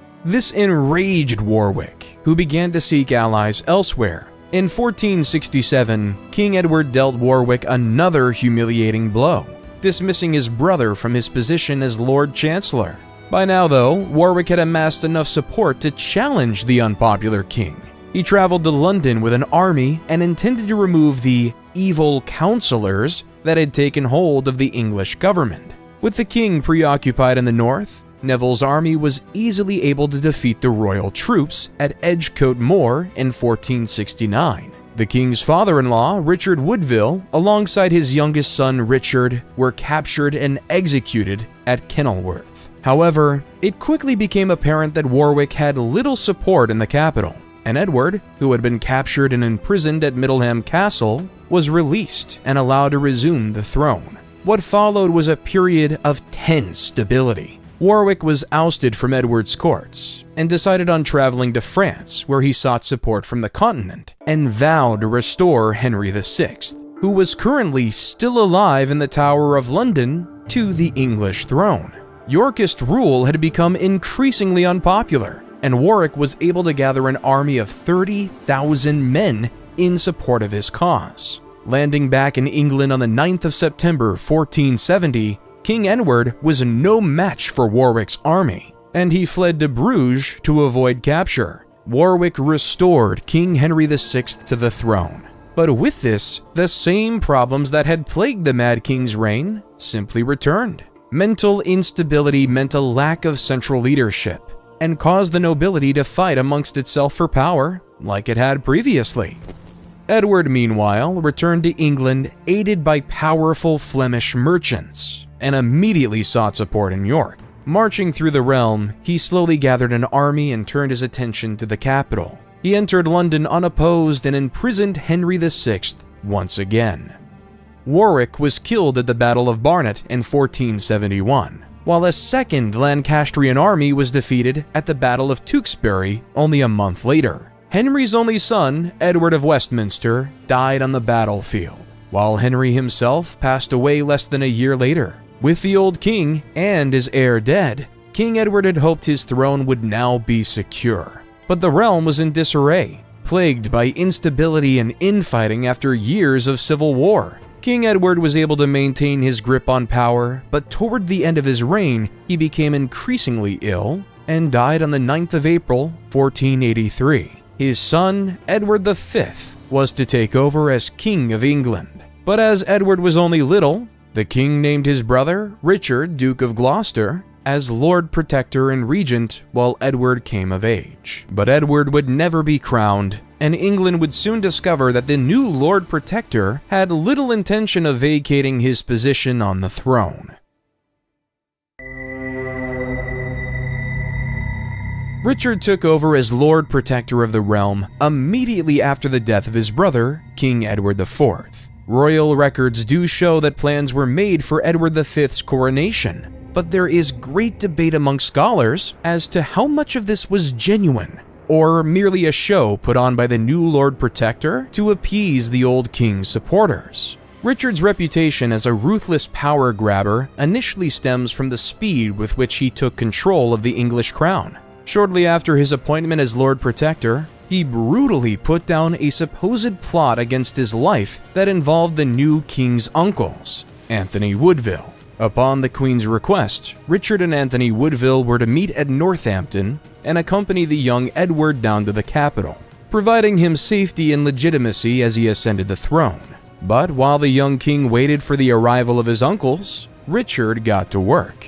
He had Anthony Woodville and his associates arrested and sent to Pontefract Castle, where the men were tried and executed for an alleged plot against the new Lord Protector's life. Richard quickly notified his nephew of the treasonous actions of his uncle, and reassured the boy that they had been dealt with accordingly. He alone led Edward into London, and transferred the boy to the royal apartments in the Tower of London, as was customary for any king awaiting his coronation. But Richard's plan was only just beginning.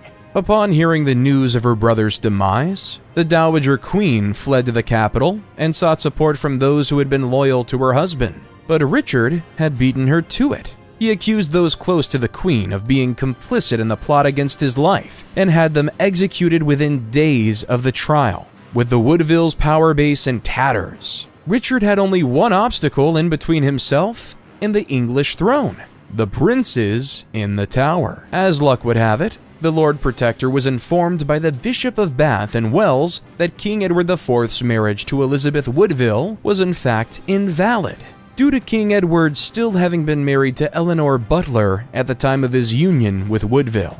This meant that Edward and Richard, the princes in the Tower, were illegitimate and could not rule.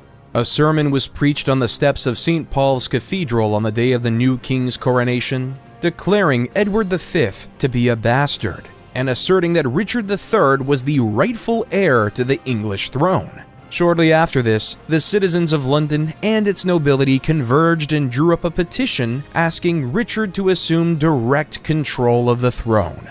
On the 6th of July, 1483, Lord Protector Richard was crowned Richard III, King of England. Power was his. That same summer, the princes who had been quietly living in the Tower silently disappeared. There are many theories as to what happened, from being murdered by Richard himself to fleeing to Europe under the cover of darkness. But the mystery of the princes in the Tower still remains one of the greatest unsolved questions in English history. But, despite the ease with which Richard had assumed the throne, his power base was still fragile, and it wasn't long before he was faced with his first major threat, the Buckingham Rebellion.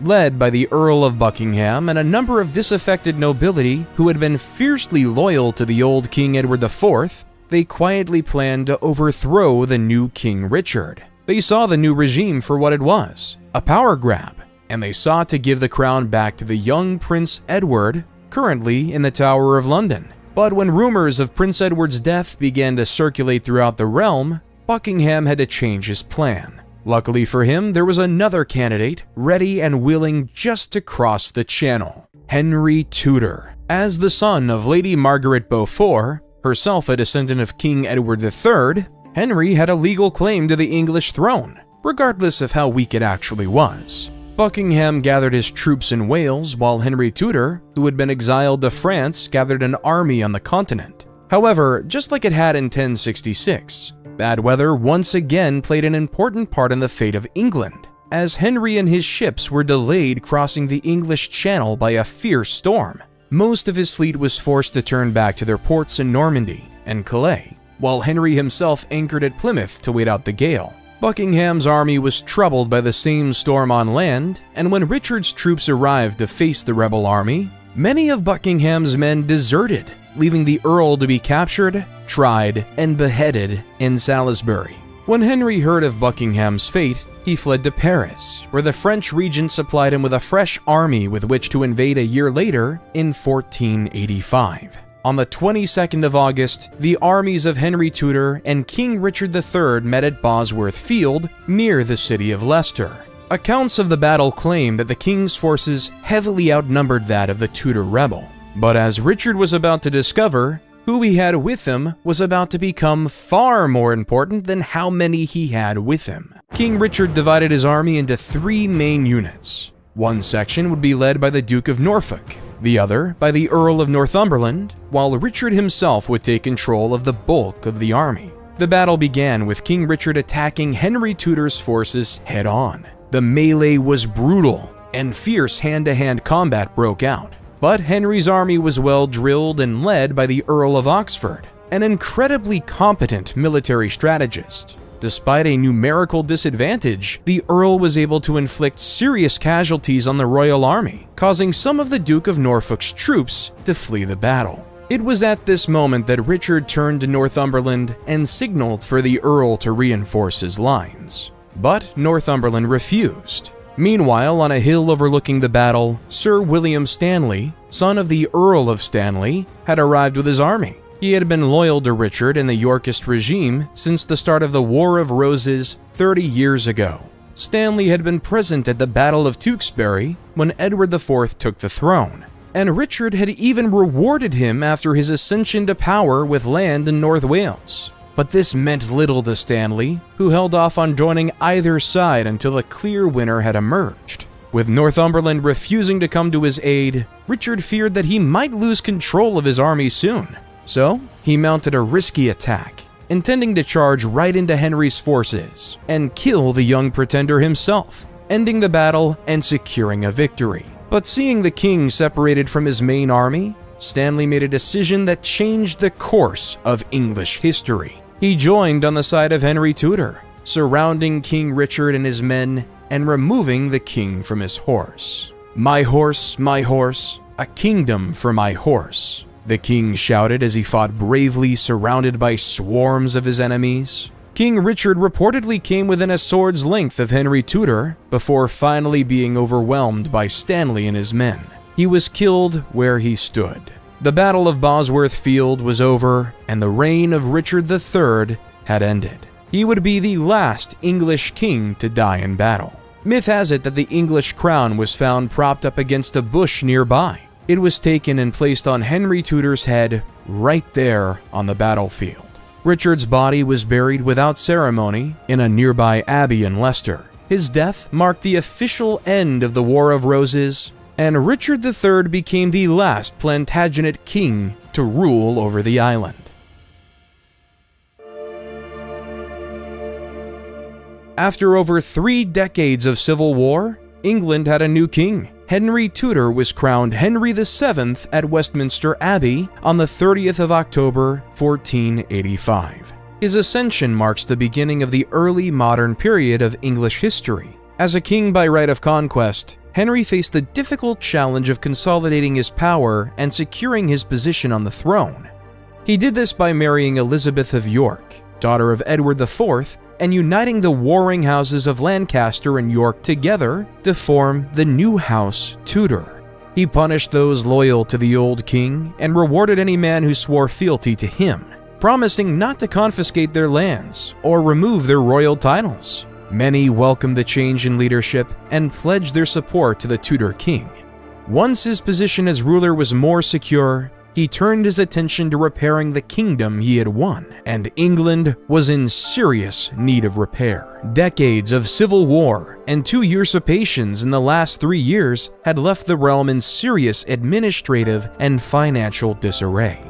But thankfully, King Henry proved to be the right man for the job. The new king believed in something called royal absolutism, essentially the divine right of kings to rule as they saw fit, without having to answer to nobility, church, or parliament. This led Henry to take a much more hands-on approach to the everyday running of his kingdom. He was a stickler for details, and quickly proved himself to be a highly capable administrator and diplomat. Up first was the crown's finances. Civil wars are never great for the treasury, and after 30 years of fighting on top of the great slump that had only ended 5 years before his ascension, England's financial situation was in tatters. He revitalized the exchequer and improved tax collection in the realm by keeping the same financial advisors throughout his entire reign. This gave the office of the exchequer a strong sense of stability and allowed the men to refine their processes. He was also far less extravagant than his predecessors, choosing to be fiscally responsible instead of spending lavishly on feasts and events. He introduced the Acts of Resumption in 1486, which gave him access to all the lands given away during the War of the Roses, and placed them directly under the crown's control, greatly improving his financial situation. But perhaps his greatest economic achievement was the Magnus Intercursus, or the Great Agreement. As you might remember, a few generations ago, England had switched from majority crop farming to sheep tending. Now, centuries later, the English wool trade had exploded and become the island's main economic export into Europe. But that export was directly threatened when Margaret of Burgundy supported Perkin Warbeck, a pretender to the throne and one of the first major rebellions Henry was forced to deal with during his reign. The king enacted a trade embargo with Burgundy, cutting off their supply of wool and severely limiting the amount of English trade that was going into the continent. But wool was an important material, and English wool was prized from Paris to Rome, so it wasn't long before the two nations began talks of negotiation. What emerged was the Magnus Intercursus, a treaty which reopened trade between the two countries, but heavily favored England as it removed the taxation of English goods going into Europe, making the island rich in the process. And speaking of pretenders, Henry had 2 major uprisings during his reign. The first was Lambert Simnel, a young boy who had been somewhat forced into pretending to be one of the young princes in the Tower. After his army was defeated, King Henry showed great mercy in sparing the boy's life, giving him a job in his kitchens for the remainder of his existence. The next was Perkin Warbeck, a more serious threat as he gained support from Margaret of Burgundy and gathered an invasion force to invade the island.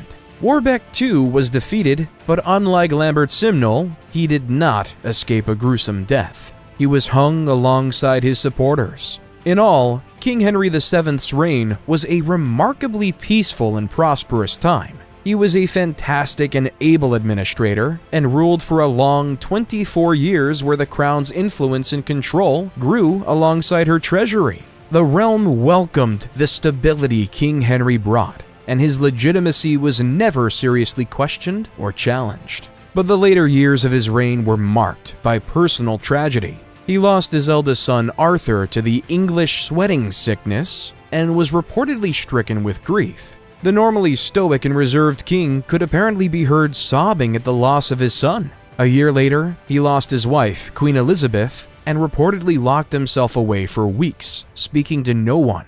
Many of his courtiers note that King Henry never truly recovered after the death of his wife. He died on the 21st of April, 1509, and was succeeded by his son, Henry, Duke of York. There is a strong argument to be made that there is no English king more famous than Henry VIII. An ironic sentiment when you consider he was never actually meant to be king. King Henry VII's eldest son was Arthur, Prince of Wales. Born in 1486, he spent his life training in the royal courts and being groomed to take over from his father before him. His younger brother Henry, meanwhile, was raised as a prince with little responsibility, hunting, drinking, and competing. These were the pursuits Henry occupied himself with during his childhood, and he was more than happy to watch his brother take the throne. At just 15 years old, Arthur was married to Catherine of Aragon, daughter of the powerful Catholic monarchy in Spain, uniting the two kingdoms as one. However, just 6 months after his marriage to Catherine, the newlyweds came down with a bad case of sweating sickness. Catherine survived, while Arthur unfortunately perished, leaving the throne to fall to his younger brother Henry. History has not been kind to Henry VIII, and the Tudor king is often remembered for two main things: his 6 wives and his break from the Catholic Church. He is often portrayed as large, bordering on obese, rude, mad, and wholly uncultured, a stark contrast to how Henry was actually perceived during his life. He was a natural athlete, a talented musician, religious and well-learned, traits which made the young King Henry extremely popular in court and to the other rulers of Europe. But while Henry may have impressed in court, he was not an able statesman by any means. He had zero interest in administration and was considerably less frugal than his father, which unsurprisingly resulted in the vastly filled treasuries being depleted of gold by the end of his reign. Henry had a council who listened to him due to his willingness to kill. The council fulfilled their duties. Sir Thomas More, a member of the council, served Henry, though the two became very close friends. Seeking to unload the burden of administration, King Henry put Cardinal Wolsey in charge of England. The son of a Suffolk wool merchant, Wolsey was a shrewd diplomat and was able to keep England afloat, despite the king's best efforts to bankrupt her. Wolsey's rise through the ranks of the clergy was unparalleled, from Bishop of London to Archbishop of York, and then Cardinal and Lord Chancellor of England to finally Papal Legate himself. Wolsey was one of the most successful new men of his generation. There were even serious considerations to make Wolsey Pope. Scholars believe that part of the reason Wolsey was eventually passed on for Pope was because of the role England was playing during the Reformation. Europe as a whole was undergoing major religious upheaval, where many religious scholars and academic thinkers were challenging the established ideas of the Church. It was called the Reformation, and many of these reformers called England their home. They believed the Church had become corrupt. But it's important to note, King Henry's break from the Catholic Church had nothing to do with his support for the Reformation. Henry was in fact a religious conservative, and his break from the Catholic Church was wholly selfish and for personal gain only. You see, after the death of his brother, Henry had received special dispensation from the Pope to marry his brother's widow, thanks to the fact that their marriage had never been consummated. For a long time, the pair were happily married, but as the years wore on, a problem soon became evident. Henry desperately wanted a male heir, and after 24 years of marriage to Catherine of Aragon, they had produced only one child, Mary. This led the king's eyes to wander, and they quickly landed on Anne Boleyn, one of the queen's ladies-in-waiting. Anne Boleyn refused Henry's advances and insisted that if he wanted her, he would need to marry her. Henry turned to his expert chancellor, Cardinal Wolsey. Wolsey had the unenviable task of asking the Pope if he would annul the king's marriage to Catherine. The Pope denied it. Henry was furious, and looking for someone to blame, he fired Wolsey from his post and accused him of treason. Wolsey was saved from a long and humiliating trial as he died shortly after his deposition. Henry soon found himself in a race against time. Anne had fallen pregnant, and the king was certain she was carrying a boy. As he was still married to Catherine, any child born from another woman would be illegitimate and unable to succeed him as heir. Knowing the Pope was unsympathetic to his cause, he turned to Parliament, forcing them to declare his first marriage void. He married Anne in secret, and their child was born soon after. To Henry's dismay, however, it was a girl, the future Elizabeth I. Henry's actions greatly angered not just the clergy, but the Spanish Kingdom of Aragon, sparking a conflict that would come to have serious consequences on England in the coming decades. As his relationship with the Pope had soured, Henry decided to take matters into his own hands. In 1534, the Acts of Supremacy was passed, making Henry, not the Pope, head of the Church of England. But how was Henry able to pull this off? Rome had been the head of the English Church since the time of the great Anglo-Saxon kingdoms. Put simply, the Reformation. The Church had incurred a tremendous amount of bad feeling from everyone in England, with church officials being seen as wealthy, corrupt, and removed from the ordinary man. With Henry now at the head of the Church of England, he was free to do as he pleased. Those who disagreed would be killed. Henry asserted the greatest power when he had Thomas More beheaded for refusing to take the oath of succession. It didn't matter who you were, Henry would punish. Henry VIII deeply regretted the killing. It was his one life regret. After Anne Boleyn failed to provide Henry with the male heir he wanted, Henry believed she was having an affair with her brother. He had both of them charged with treason and beheaded. He married Jane Seymour next, a woman of considerably lower education than his previous two marriages, but someone he was deeply fond of. She was successful in giving Henry a male heir, Edward. But the boy was sickly, and there were serious doubts about his ability to make it into adulthood, so Henry kept trying. Jane Seymour died of postnatal complications a few weeks after the birth of Edward, and the heartbroken king mourned her loss heavily. In 1540, however, he was persuaded to marry Anne of Cleves. But Anne wasn't exactly what you'd call a looker, and their bond lasted only a year before Henry had that marriage annulled too. That same year, he married the 19-year-old Catherine Howard, cousin of the late Anne Boleyn. She too was beheaded.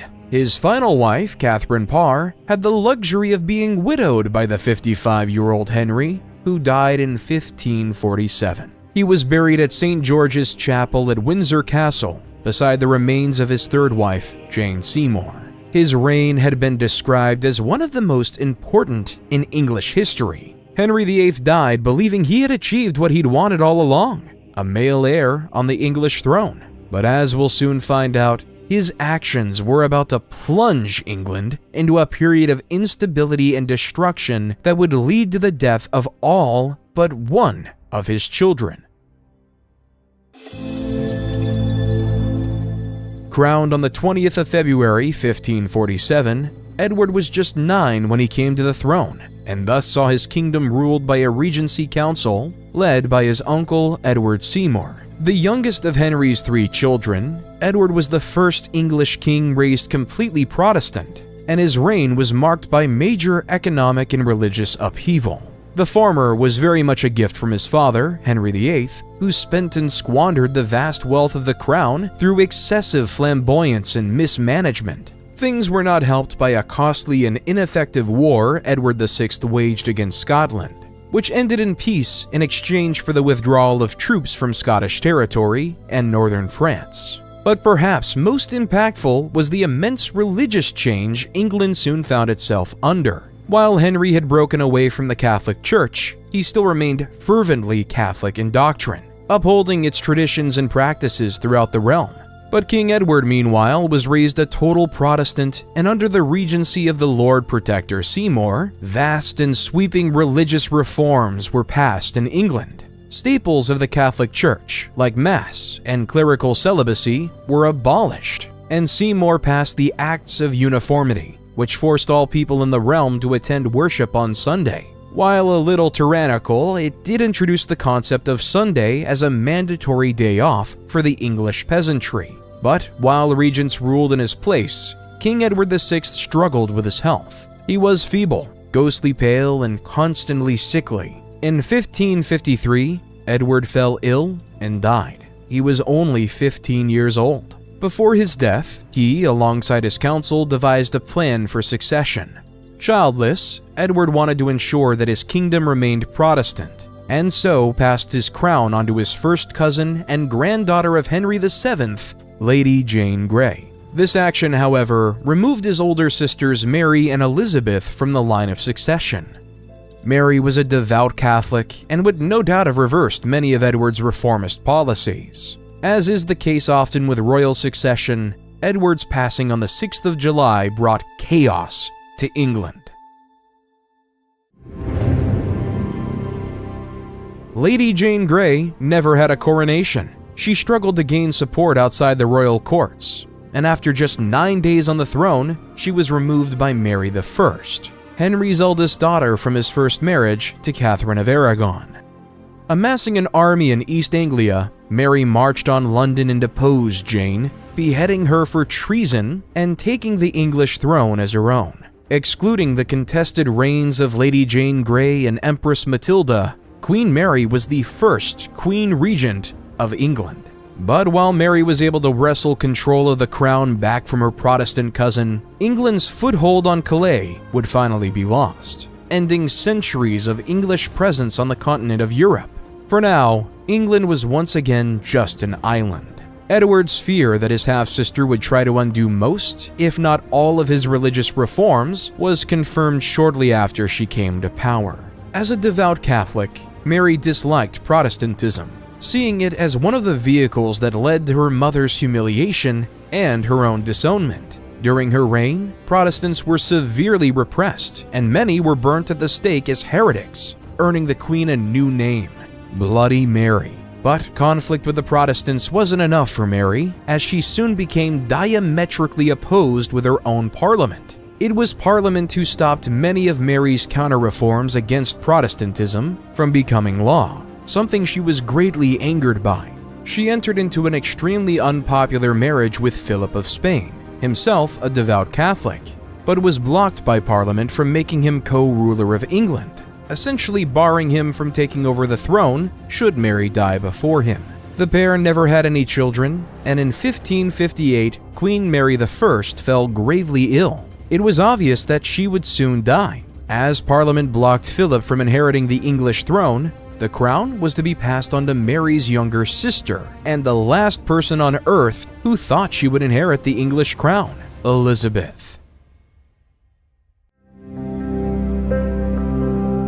The pendulum swing of religious reformation that had gripped England since the reign of Henry VIII once again shifted towards the side of Protestantism, with the ascension of Elizabeth as ruler. She was crowned Queen Elizabeth I on the 17th of November, 1558. Unlike her siblings before her, Elizabeth possessed a keen eye for diplomacy and a shrewd political mind. She knew that to remain in power, she would need both the support of Parliament and the religious bodies of England. Under Queen Elizabeth, the Church of England as we know it today was officially established in 1563. It based its dogma on the Protestant belief system, but the liturgy, rites, and organization were very much still Catholic in form, appeasing both sides and somewhat calming the volatile Reformation, for now. However, religion still posed a great threat to the new queen, as she soon faced a Catholic uprising from the north, led by her cousin, Mary, Queen of Scots. As the granddaughter of Henry VII, Mary made a claim to the English throne, actions which many of the Catholics in England wholeheartedly supported. Queen Elizabeth felt threatened by Mary and her growing power base. but was initially reluctant to take direct action against her. She settled for imprisoning Mary in the Tower of London. But during her imprisonment, it was discovered that she was in regular correspondence with many of the Queen's enemies. Elizabeth had no choice. Mary, Queen of Scots, was executed for treason in 1587. Soon, however, her attention would be turned away from domestic matters and onto more international threats. England's relationship with Spain had slowly been souring since the reign of her father. Angered by the treatment of Catherine of Aragon, and further angered by the treatment of Mary's husband Philip of Spain, relations between the two European superpowers was at an all-time low. Spain was still firmly Catholic. Meanwhile, England spearheaded the new Protestant Reformation that was sweeping over Europe.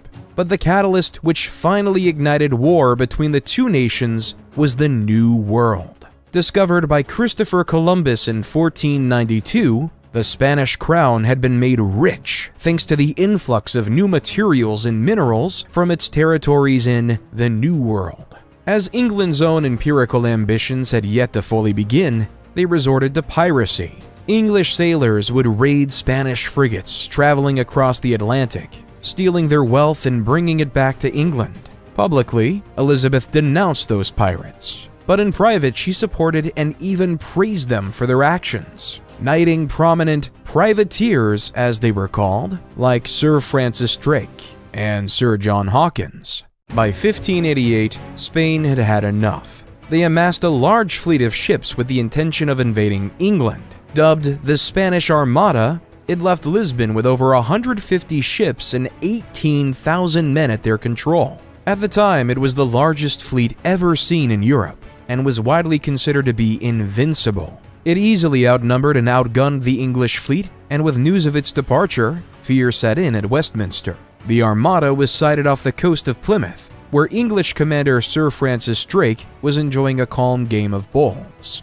Legend has it that Drake insisted on finishing his game before meeting his enemy in battle. The English ships sailed out to meet the Armada, and light skirmishes began off the Cornish coast. English used its smaller and faster ships to outmaneuver the large and bulky Spanish fleet, inflicting some early damage on the invading navy. Following the Armada up into the Channel, the Spanish commander in charge of the fleet was advised to stop and occupy the Isle of Wight, but refused and instead continued on with his planned rendezvous with the Duke of Parma's forces in Flanders. They reached Calais largely intact, but that night, things were about to change. Knowing he could not beat the Spanish in an open battle, Drake devised a plan. They set entire ships alight and sailed them into the Spanish fleet anchored at Calais, causing the fleet to scatter and take heavy losses. The Spaniards suffered another defeat at the hands of the smaller English ships at the Battle of Gravelines. And as the Armada fled up into the North Sea, English ships gave chase around the island. Now firmly in the North Sea, Drake and his navy gave up chasing the Spanish fleet and returned home. The ships that remained of the Armada now had the long journey back to Lisbon. A huge and violent storm erupted while the Spanish sailed around Scotland, and many ships were shipwrecked. By the time they returned to Spain, the mighty Armada was in pieces. Drake was a hero, and England was safe. The reign of Elizabeth was an incredibly transformative time in English history. It marked the emergence of England as a global power, and not just a European one. The investment into a royal navy led directly to England's colonial ambitions in the years that followed. A cultural renaissance also took hold of the island. Great playwrights like Shakespeare and Christopher Marlowe packed theaters in the capital, while adventurers like Drake and Walter Raleigh explored a new world beyond the borders of Europe. Her 44 years on the throne was welcomed by all, and Queen Elizabeth enjoyed great popularity amongst her subjects. One of her most defining features was her chastity. Elizabeth died a virgin in 1603. She never married, never publicly took suitors, and as a result, had no heirs. She was the last Tudor monarch of England. The issue of succession loomed large in Elizabeth's later years, but before she died, an agreement had been reached that the throne would pass on to her cousin, James VI of Scotland, son of Mary, Queen of Scots. This unified England and Scotland peacefully under one banner for the first time in its history and laid the foundation for the Kingdom of Great Britain that was about to take its place as a superpower on the world stage. On the 24th of March, 1603, James VI of Scotland was crowned James I, King of England. It's worth noting that while James was ruler of both England and Scotland, the two kingdoms were not a unified entity. They still had separate parliaments, their own laws, and individual judiciaries. King James was just a shared head of state, but it was the first step towards the unification of the island of Great Britain. And King James spent most of his rule fighting to unify the two administrative bodies. Despite this, however, the reign of the first Stuart king would mostly be remembered for its conflict and division. Religion still dominated English domestic policy, and the king continued to support the Protestants in their Reformation that firmly took hold in England. During the early years of his rule, the king had a new version of the Bible commissioned. Named the King James Bible, it was an English-language Bible that soared in popularity thanks to its poetic prose and vivid imagery. Many historians credit it for helping to spread the English language across the globe, as it quickly became the most printed book ever, and still remains a popular version of the Bible today.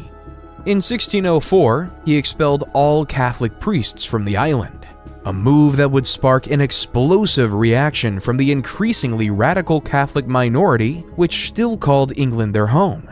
One wet and dark evening in Northamptonshire, 11 men quietly murmured to one another at a nearby inn. Bathed in candlelight and gripped by religious fervor, they devised a plan to put an end to the Protestant Reformation and its supporters. They would take 36 barrels of gunpowder into the cellars of the newly constructed Houses of Parliament and ignite them on the day the building was to open, killing the king and his council in a bang of smoke and fire. It was to be known as the Gunpowder Plot. Over the course of a few weeks, they rolled their barrels down, avoiding deduction and capture night after night. With the grand opening set for the 5th of November and the gunpowder ready to blow, all the plotters had to do was wait. But their plans failed.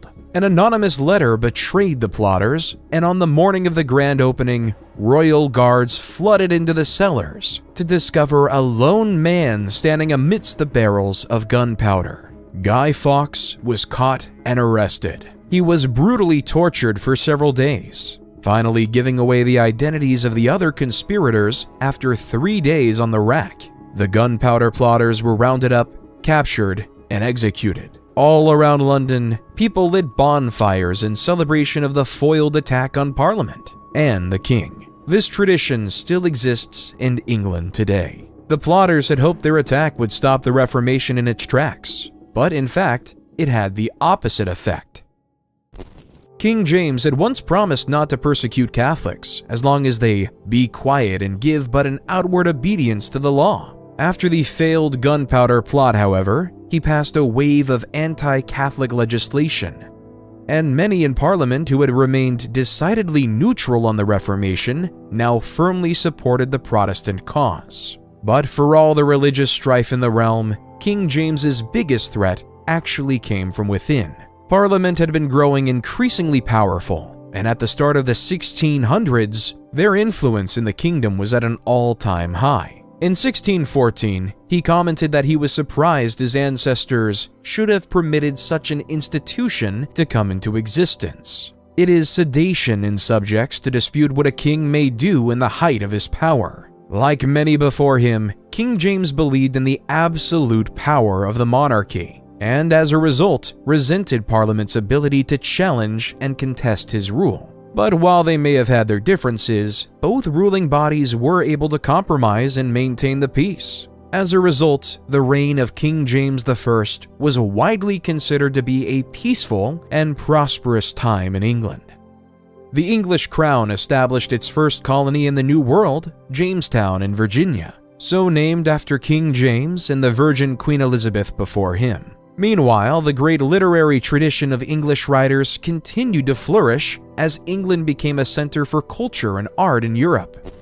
By the end of his life, King James suffered from ill health brought on by a lifestyle of excesses. He would eventually die during a strong bout of dysentery on the 27th of March, 1625. At his funeral, it was remarked that the king died as he lived, in peace. But cracks in the kingdom had started to show. Too long had England labored under the strains of parliamentary conflict and religious upheaval. The heir to the English throne, Charles I, was about to inherit a realm that was on the verge of tearing itself apart.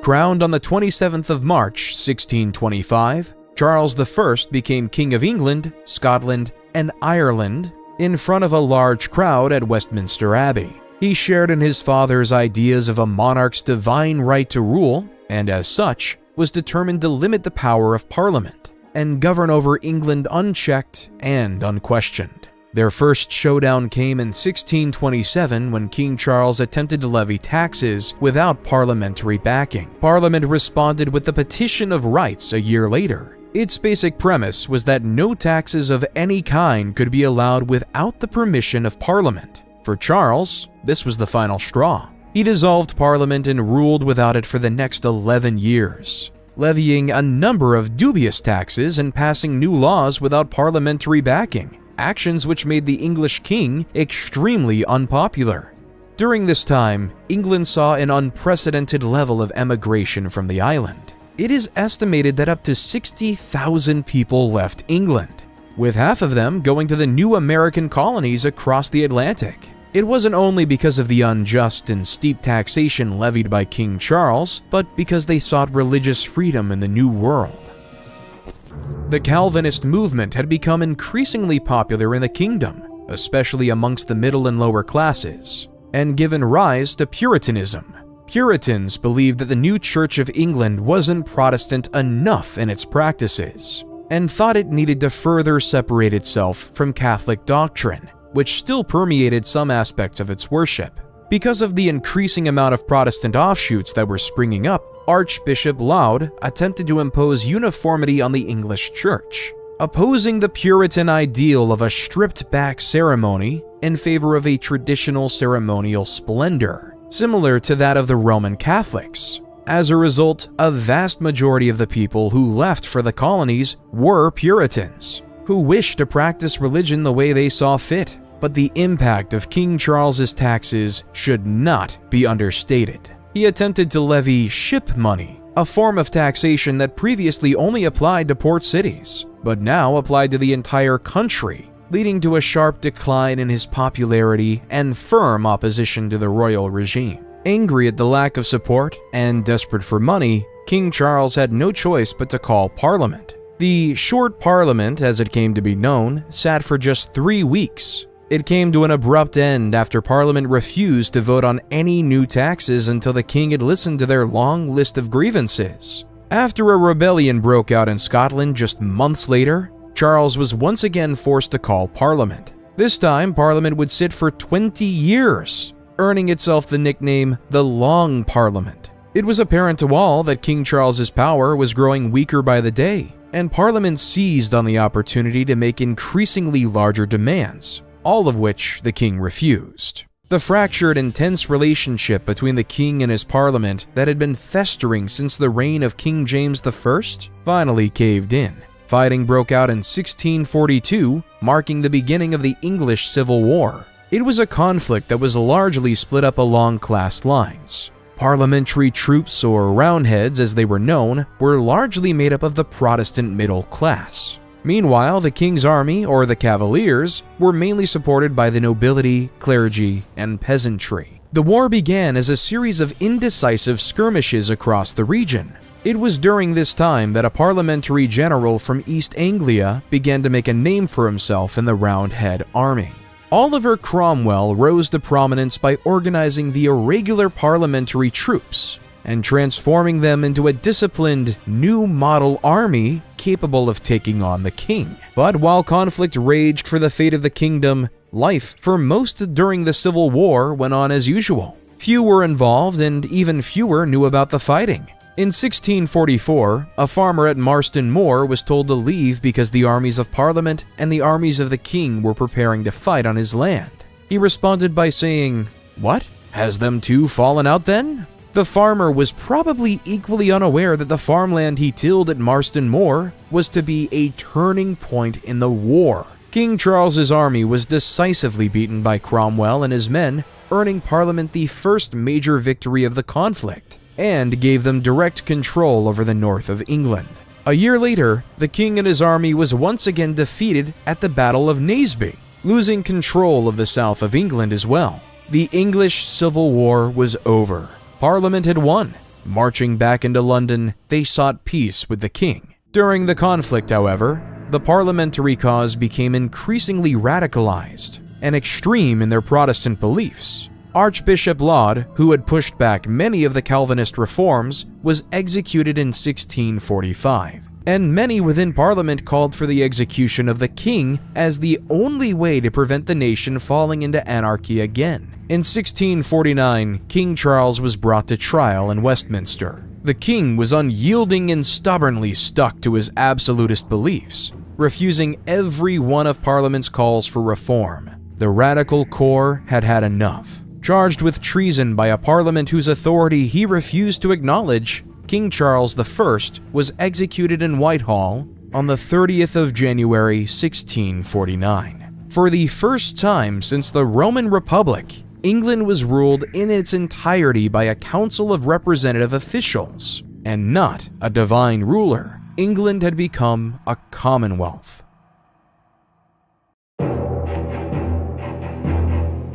The king's execution was actually delayed by several hours so that the House of Commons could pass an emergency bill that declared itself the source of all just power in the realm. The reality of the situation was very different. Almost all power was in the hands of one man, Oliver Cromwell. He'd proven himself a highly capable military leader and retained control of the parliamentary army even after the war had ended.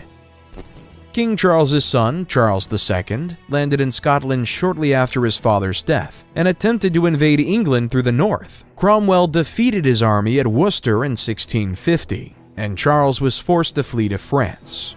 Back in London, Parliament was struggling to agree on how the realm should be governed. Cromwell, growing tired of the unending debates, dissolved the Rump Parliament with the use of his armed forces. In 1653, he established the Protectorate, an executive council that would directly rule over England just like the king had before. You can probably guess who he installed as its leader. A king in all but name, Cromwell ruthlessly enforced a set of rigid and strict laws that followed the Puritan ideal unwaveringly. Church attendance was compulsory, horse racing and cockfighting were banned, gambling dens and brothels closed down, and Cromwell even cancelled Christmas. It wasn't long before the Lord Protector had become as autocratic as the king he'd overthrown. He called Parliament when he wanted to raise taxes, and dismissed it when they argued. In all, it was a time of great repression and prudence. Pursuits of pleasure were banned, and many in the realm longed for the days when kings ruled England. Cromwell eventually died on the 3rd of September 1658, and was buried at Westminster Abbey, a luxury previously only afforded to kings and queens of England.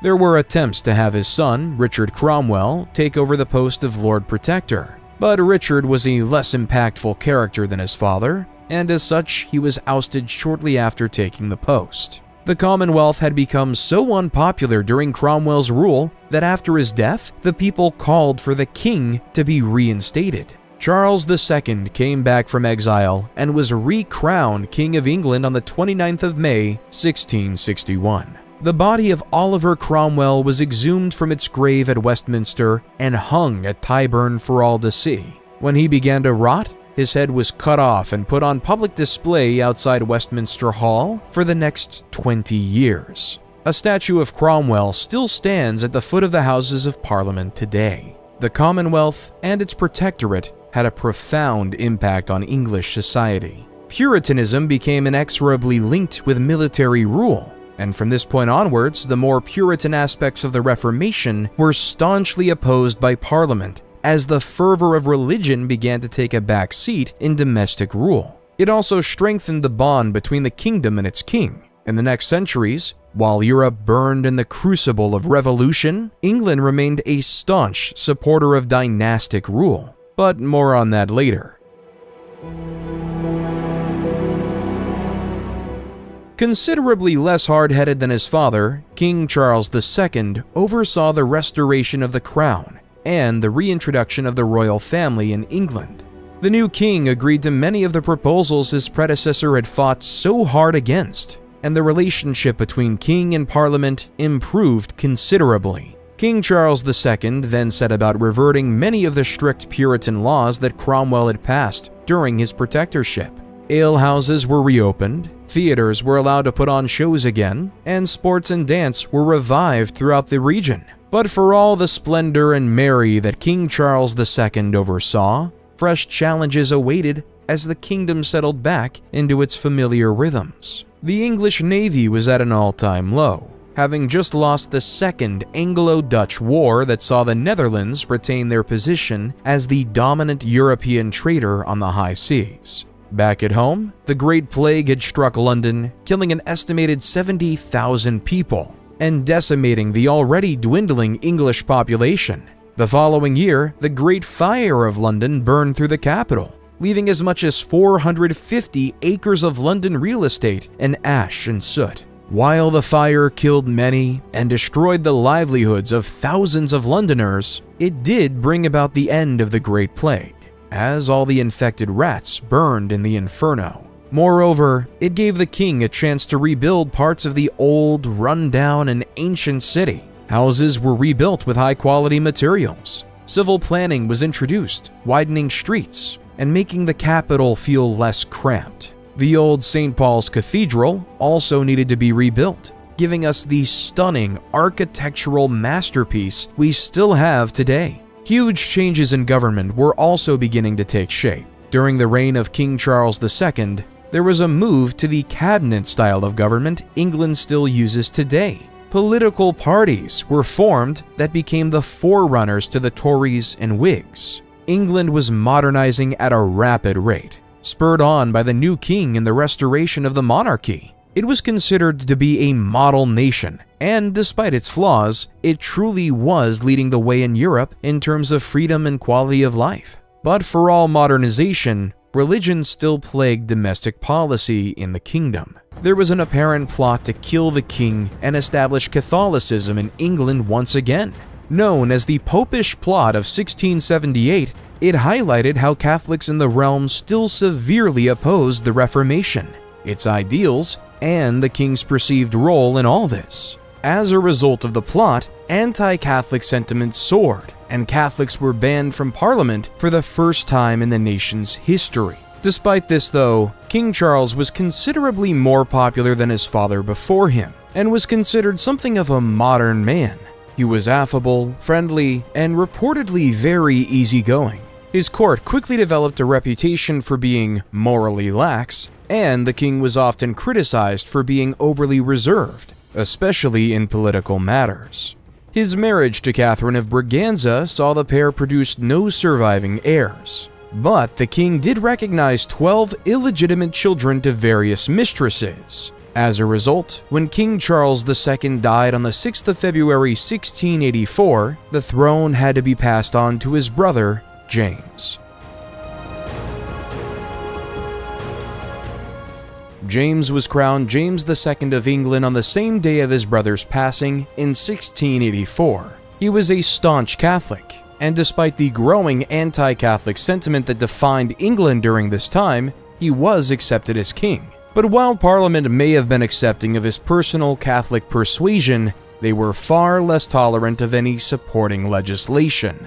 King James tried unsuccessfully to enact a number of pro-Catholic policies in the realm. This quickly turned the two political parties that had formed, the Whigs and Tories, against him, and the king grew increasingly more isolated by the day. In 1685, one of Charles's illegitimate sons, the Duke of Monmouth, landed in Somerset and launched a rebellion against his uncle, supported by local farmers and laborers in the region. The Pitchfork Rebellion was a short-lived affair that ended with the Battle of Sedgemoor. the last battle on English soil, and culminated in the Bloody Assizes, a series of brutal trials that punished all those who had supported the rebellion. Led by the infamous Judge Jeffreys, hundreds of men were condemned to their death, and the king's popularity in the realm plummeted. To make matters worse, King James had recently had a son, and shored up his line of succession with a Catholic heir. Parliament feared a new Catholic line of succession in England and acted quickly to stop this.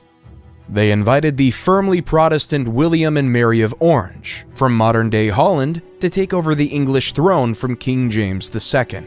Amassing an army, William led the Glorious Revolution in 1688, landing Brixham and deposing King James II unopposed. The old king fled to France, where he was welcomed by Louis XIV and given a small court of his own, where he could live out the rest of his days in quiet and comfort.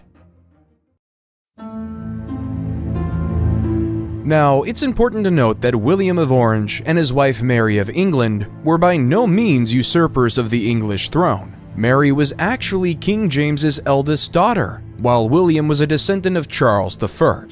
This legally meant William and Mary had as much claim to the throne as, say, James himself.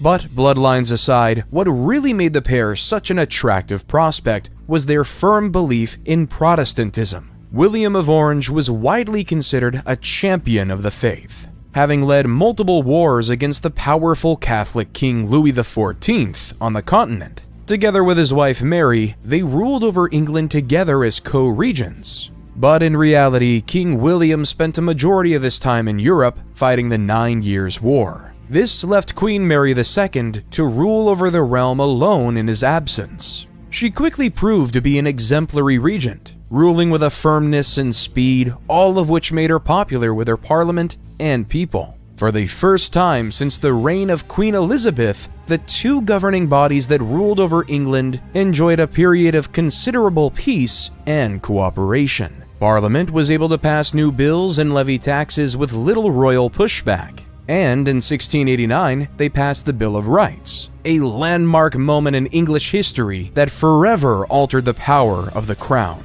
It essentially banned all Catholics from being crowned king or queen of England again, and also barred the regent from interfering with political matters. Neither ruler opposed the new bill, and the power of the English monarch was diminished forever.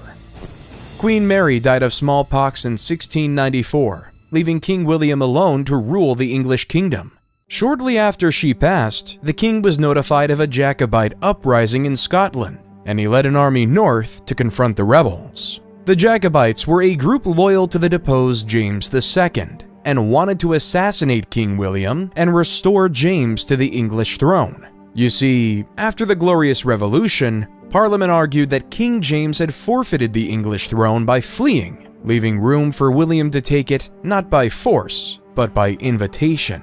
This set a precedent of contract between the king and their people, where any breach, in this case, King James II fleeing the capital, could result in the legal deposition of the king at the hands of the people. Jacobites staunchly opposed this, believing that the king was chosen by God as a divine ruler and could not be removed, therefore making the post-1668 regime of King William illegitimate. The king swiftly crushed the Jacobite rebels, but their cause had not been defeated, and they would continue to threaten the crown for decades to come. But for now, King William and the House of Stuarts were secure.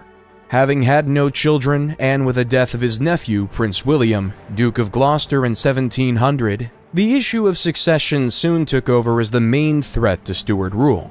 Not wanting to give the Jacobites any room to maneuver, he decided to name Anne, Queen Mary's sister and daughter of James II, as the successor to the English throne. On the 8th of March, 1702, King William joined his wife in death after contracting pneumonia, while he recovered from a broken collarbone he'd sustained falling off his horse.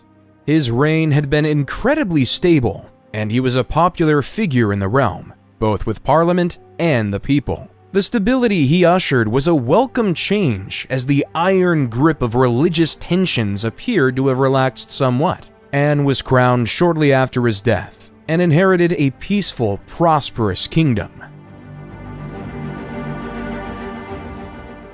Queen Anne was no stranger to the island and had already been a notable figure during the reign of her sister and brother-in-law before her. When she came to power herself in 1702, she had long established herself within the English upper class and enjoyed popular support from powerful nobles and politicians alike. For the first part of her reign, Queen Anne was under the influence of Sarah, Duchess of Marlborough, and her husband, John Churchill. Eventually, though, Queen Anne and the Duchess fell out with one another, but not before the Churchills rose to prominence and power in the kingdom. John Churchill established himself as a premier naval captain who earned acclaim for his role in the Spanish War of Succession. The Churchills would continue to play a large role in English history for the coming generations, all culminating in their ancestor, Sir Winston Churchill, leading England through the Second World War. When we look back at the reign of Queen Anne, the most enduring and notable part of it is without a doubt the formation of the United Kingdom of Great Britain. While Ireland was subordinate to England and Wales had long been made a part of the Kingdom of England, Scotland was still its own sovereign state. Queen Anne sought to change that, expressing her desires to unite the two kingdoms as early as her coronation speech at Westminster Abbey. In 1707, she got her wish with the Act of the Union. The Kingdom of Scotland and the Kingdom of England unified to form one sovereign state, Great Britain.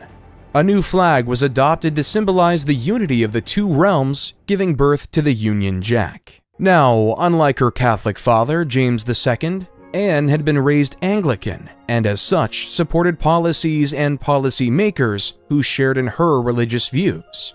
She famously favored the Anglican-majority Tory party in government, but faced increasing opposition from the Whigs, who had grown in power since the War of the Spanish Succession. Things came to a head in 1710 when she dismissed many Whig politicians from Parliament for their hawkish behavior and continued insistence on an English presence in a European war. But the conflict had its upsides. The English Navy had been revitalized and rebuilt since the early Stuart days, earning itself a fierce reputation on the high seas as one of the most formidable navies in the world. A powerful navy also helped bolster colonial expansion, as territories in the Americas were quickly developing into profitable and important territories thanks to the tobacco farms and growing slave trade. But while the kingdom flourished, Queen Anne privately suffered.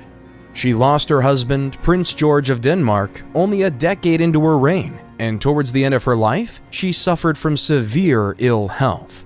She gained a lot of weight and had a stroke that left her without the ability to speak towards the latter half of her life. Not long after that, Queen Anne died on the morning of the 1st of August, 1714. Her doctors thought that her death was a release from a life of ill health and tragedy. Despite 17 pregnancies, none survived, and as such, Queen Anne had no one to succeed her on the throne. Because of the ban on Catholic monarchs, Anne needed to find a suitable Protestant successor. It was decided that her cousin, George I of the House of Hanover, would take over the British crown. Queen Anne was the last Stuart ruler of England. For the first time since William the Conqueror almost 700 years ago, England would again have a truly foreign king sitting on its throne. But while the realm welcomed their new Protestant ruler, who had served with distinction during the Spanish War of Succession, there was just one glaring issue. King George I was outrageously unsuited to rule over the Kingdom of Great Britain.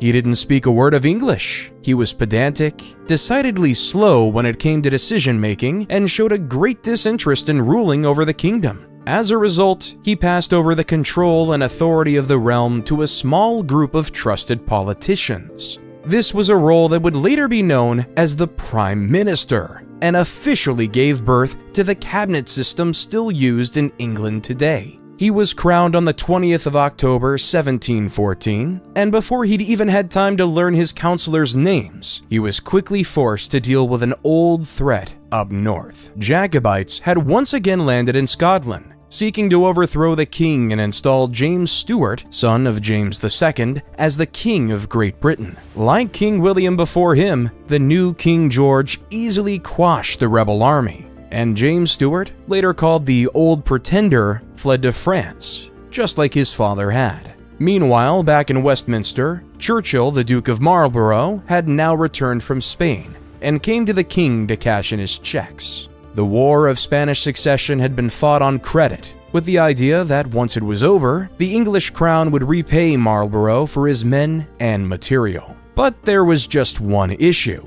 The crown was in serious debt and, in theory, couldn't pay Churchill what he was owed. King George was himself a big spender and famously had a number of mistresses who abused the court's finances, racking up huge bills on luxury goods and fine dining. So, King George I and his financial advisors came up with a plan. They created the South Sea Company, a shell company, little more than paper on some clerk's desk, that would assume the £31 million national debt and turn it into company stock to be sold off to investors. This would, in theory, allow the crown to recoup their money and repay Churchill without bankrupting itself. But the stock was grossly overinflated, and inevitably it crashed, bankrupting investors and the government all at once. Westminster was in disarray. Lord Stanhope, who was personally innocent of any wrongdoing, apparently collapsed and died after a stressful debate on the matter in the House of Lords.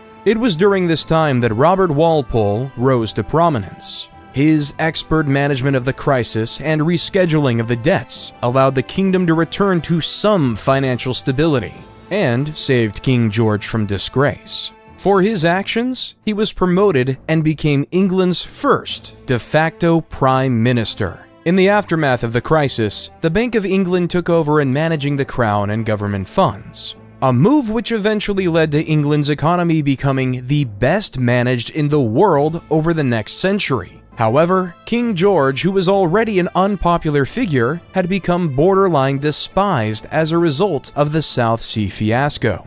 And with the establishment of the office of Prime Minister, royal power was once again undermined forever. King George I died from a stroke while visiting his native Hanover in June 1727. He is the most recent English king to be buried outside of Great Britain. His son, George II, was to take over the throne. George followed in his father's footsteps as a firmly German English king. He is the most recent king born outside of England and chose to spend the majority of his time as ruler abroad in Hanover, where he exercised considerably more control over the running of the realm. You see, almost all of the domestic running of Great Britain now fell into the hands of Parliament and the new Prime Minister, and King George II grew frustrated at the lack of influence he had as a royal. He was able to exercise some control over matters of international policy and warfare, but those decisions were few and far between. One of these moments was the Third Jacobite Uprising. Led by the young pretender Bonnie Prince Charles, another son of the former James II, the Jacobite rebels amassed support in Scotland and marched south in English territory, hoping to depose the Hanoverian monarchy. Charles Stuart had hoped that upon his arrival in England, he would be flooded with popular support and easily overpower the unpopular Hanoverian king. But he was wrong. While his army was able to get as far south as Derby, they were plagued by indecisive leadership and failed to gather any support in the realm. Fearing a retaliation from the king, Charles Stuart retreated back to Scotland, where he prepared to face King George's troops. At the Battle of Culloden in 1745, the final Jacobite stand would be slaughtered by William, Duke of Cumberland, on behalf of the British crown. The fighting was brutal, and William gave his men orders to spare no one, not even the wounded. Charles escaped the slaughter, making his way back to France, where he lived out the last of his days, a drunkard. The Scottish nobles who had supported the Jacobites were mercilessly rounded up and executed. It was so brutal that Cumberland earned himself the nickname Butcher Cumberland for his actions north of the border. But the revolt had been quashed, and finally, the Jacobite threat had been silenced forever. The uprisings give us a unique look into how life during King George's reign was perceived. Life was good, placid, and peaceful, and it was clear that there was no genuine animosity for the king as exhibited by the lack of popular support the uprisings garnered. While the king was by no means popular, there was little incentive to depose him. The everyday running of the realm was firmly in the hands of Parliament, and a new king was not likely to change that. And this domestic comfort was very much a side effect of Britain's growing international successes. The East India Trading Company that had been set up almost 100 years before defeated a combined army of French and Indian troops on the Indian subcontinent, earning themselves a total monopoly in the region. Elsewhere, the 7 Years' War was raging, with fighting taking place as far away as the New World in the first truly global conflict. Britain was ultimately victorious against the French, gaining new territories in Canada, Florida, Grenada, Senegal, and east of the Mississippi. Great Britain was beginning to emerge as the most dominant force, not just in Europe, but on the entire planet. King George II lived to be 77 years old, then the oldest ruler in the nation's history. But by the end of his life, he was completely deaf and blind in one eye, and as a result spent much of his time bedbound and unwell. He died on the 25th of October 1760 after collapsing near his closed stool, a precursor to the modern toilet. Because his eldest son, Frederick, Prince of Wales, had died suddenly in 1751, succession was passed on to Frederick's son, George III. Despite England enjoying a period of remarkable growth and expansion abroad, opening new museums and extinguishing long-standing threats, King George was remembered by his contemporaries as a buffoon, ruled by wives and ministers. He was considered an inept ruler, and subsequent memoirs all painted an image of a king engorged on pleasure and drink. But had they known who was to come next, the buffoon and his wife might not have been treated so harshly after all. There was no way to know that the reign of King George III was to be one of the most tumultuous and eventful in English history. Domestically, internationally, and personally, George III faced pressure and conflict at every turn. Crowned on the 22nd of September 1761, King George III differed from his grandfather and great-grandfather in the sense that he was more English than they ever were. He was born on the island, spoke the language, and spent his formative years learning in the British Kingdom. Those who hoped this would make him a more capable regent were quickly brought back to reality.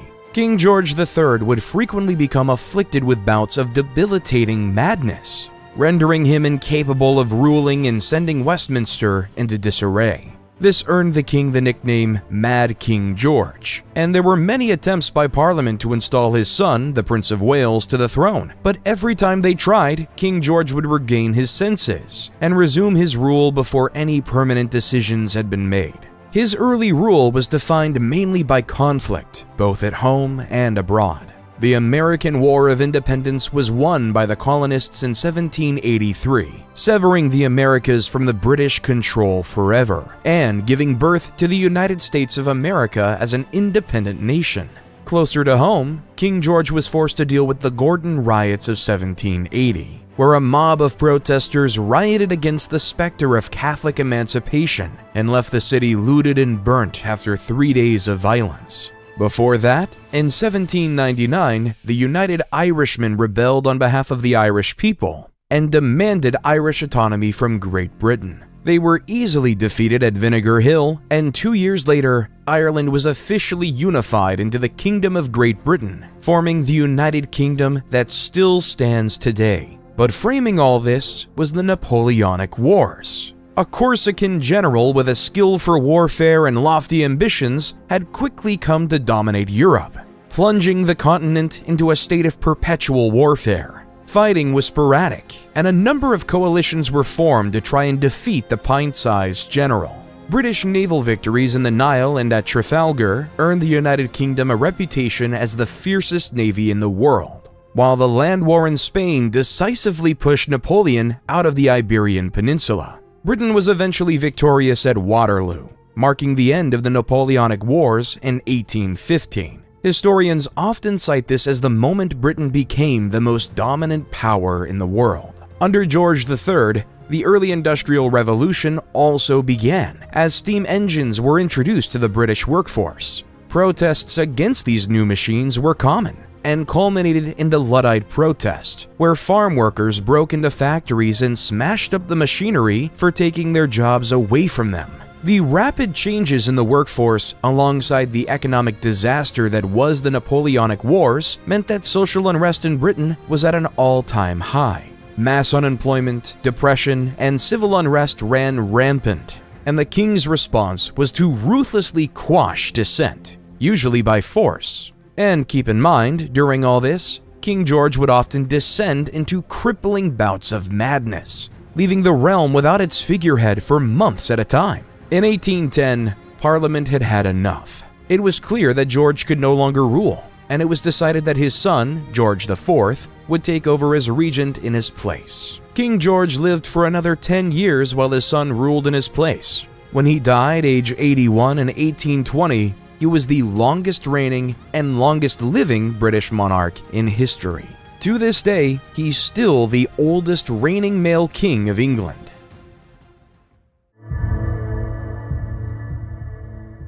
George, Prince of Wales, or Prinny as he was known to those closest to him, had already been ruling over Britain as regent since 1810. But after the death of his father in 1820, he ascended to the throne as King George IV. Following in his father's footsteps, King George IV was known as an impulsive, extravagant, and morally dubious man who enjoyed the finer things in life and behaved in a way that was altogether unkingly. He had the Brighton Pavilion built as an homage to East Asia right here on the English coast. Its gaudy and lavish design was polarizing at the time, but it has since become a national treasure. He remodeled Buckingham Palace and rebuilt Windsor Castle to reflect the splendor and power of the English crown. On a personal level, King George was known for being something of a ladies' man. Now, while having multiple mistresses wasn't uncommon, it was his behavior with them that earned him the scorn of his cabinet. One, a lady, Mrs. Fitzherbert, was said to have married the king in secret,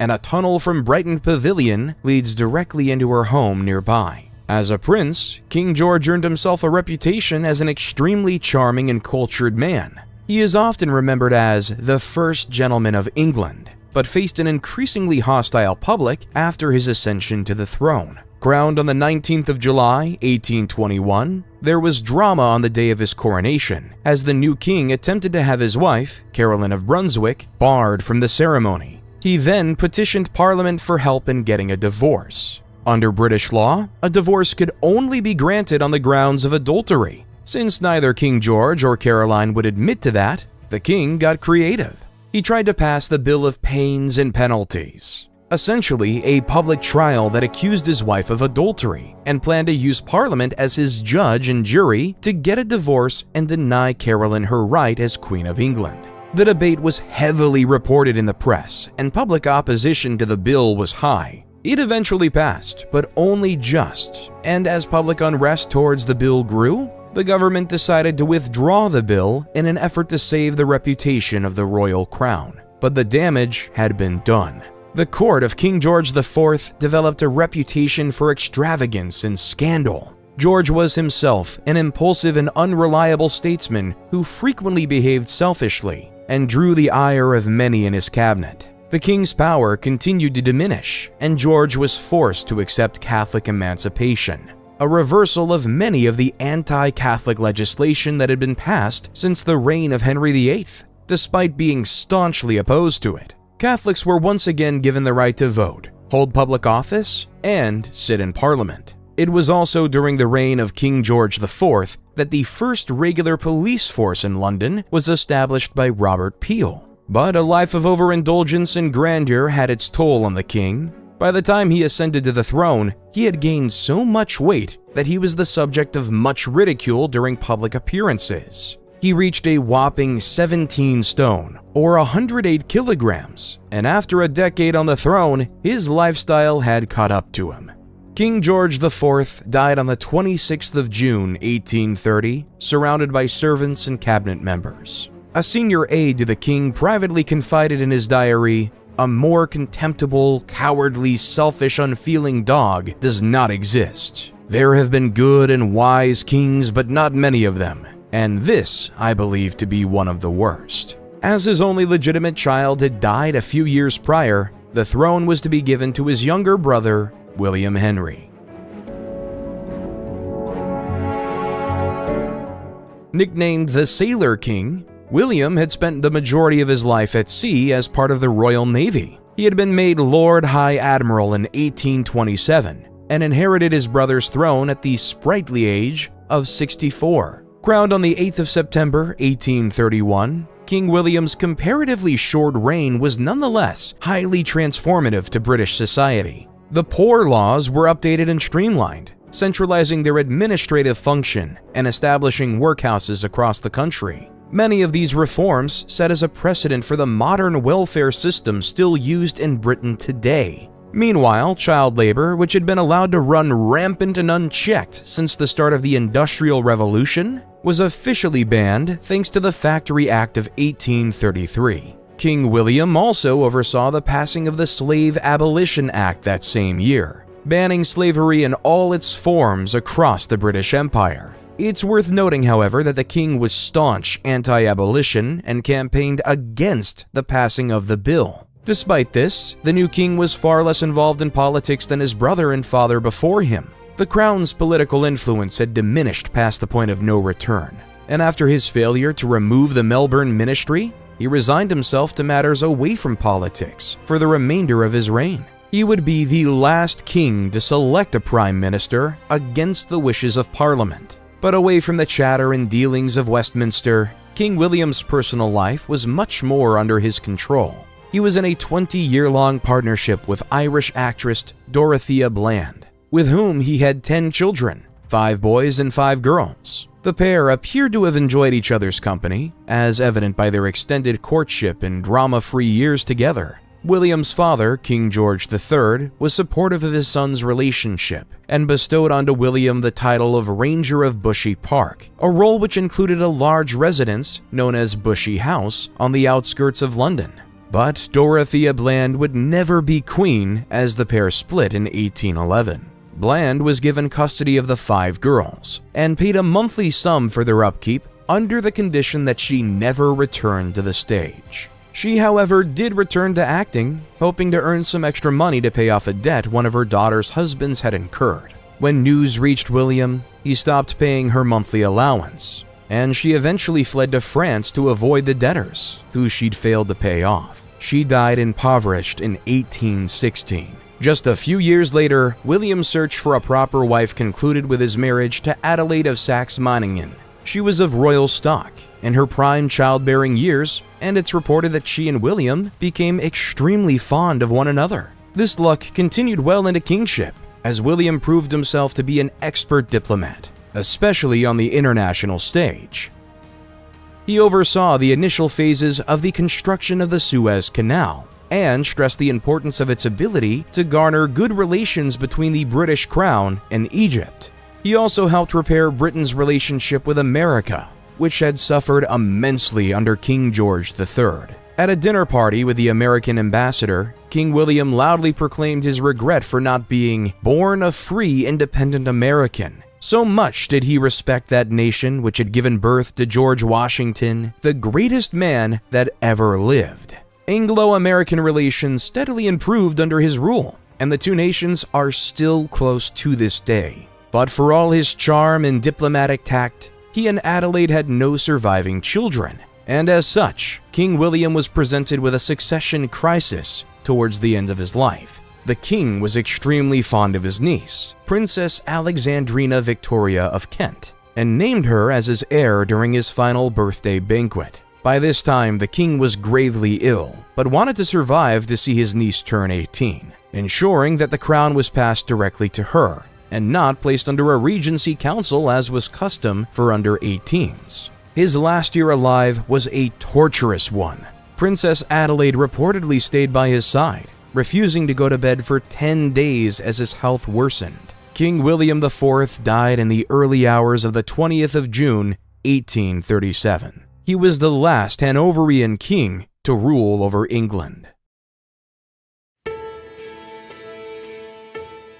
At just 18 years old, Victoria found herself at the head of the greatest empire the world had ever seen. As it was against Hanoverian law for a woman to rule over the province, the new queen was stripped of her role as ruler of the Kingdom of Hanover. However, by now, Britain had emerged as the most dominant superpower on the planet. Under her rule, the empire would reach its territorial peak, controlling 35.5 million square kilometers. It was and still stands as the largest empire ever seen in human history. On the 28th of June, 1838, 400,000 people traveled to the capital to see Victoria ascend to the British throne. She became the first monarch to take up permanent residence at Buckingham Palace, which has since become the administrative and residential headquarters for the royal family in England. But the cheer and pomp soon faded, and the start of her reign was fraught with social tension and conflict in the realm.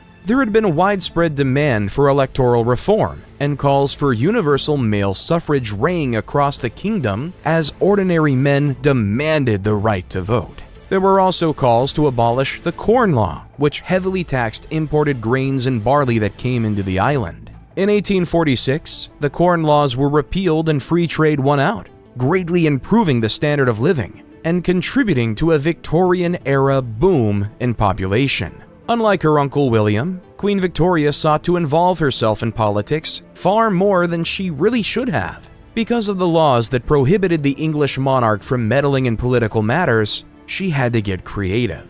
The Queen attempted to influence government outcome and ministerial policy through private meetings and backroom dealings, something she quickly developed a talent for. As an astute diplomat, she knew how to conduct herself in the murky political world of Victorian England, and as such was far more successful in influencing the decision-making processes of Parliament and her lords. However, she publicly maintained her image as a busy and charitable monarch who directly involved herself in a number of public works projects. Under her husband's patronage, the first World Fair was held in London in 1851. Prince Albert directly oversaw the construction of the Crystal Palace, which stood in Sydenham until it burned down, and welcomed exhibits from all over the empire in a show of unity and strength. But while the World Fair may have bolstered these ideas of togetherness at home, the reality of things was very different. In 1857, the Crimean War broke out as a result of growing tensions on the continent between emerging superpowers and old empires in the East. Britain chose to fight for the Ottomans against Russia, wanting to maintain the balance of power in Europe and limit Russian expansion. Despite the war's unpopularity at home, Britain and her allies were eventually victorious, and Europe was once again stable. But before any celebrations could be had, the Indian Mutiny called the army's attention once more, and resulted in the British taking complete administrative control over the subcontinent of India.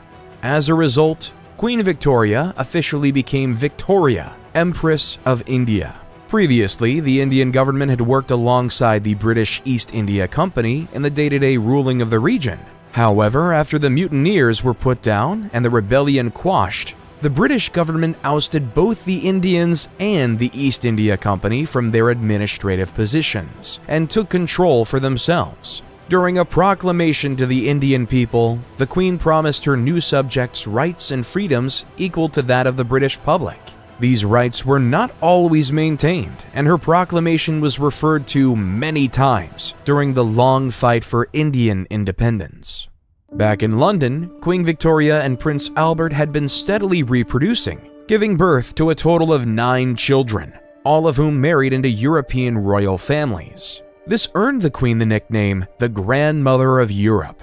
The death of Albert in 1860 devastated Victoria, who fell into a prolonged period of mourning. The previously active monarch was seldom seen by her cabinet, and for a time disappeared completely from the public stage. In her absence, British republicanism grew, and there were real murmurs in the capital of a potential revolution against the royal institutions, but these amounted to nothing. She would eventually compose herself and resume a life in the public eye, but continued to mourn, wearing black until the day she died. The Queen ruled for 40 more years without her prince, and in that time, her kingdom erupted as a center of industry, art, and science in the world. Factories dominated the landscape from London to Glasgow as new cities tripled in size. Places like Birmingham and Manchester, which had before only been minor villages and settlements, were now the second and third largest cities in the country. Great writers produced some of their finest works.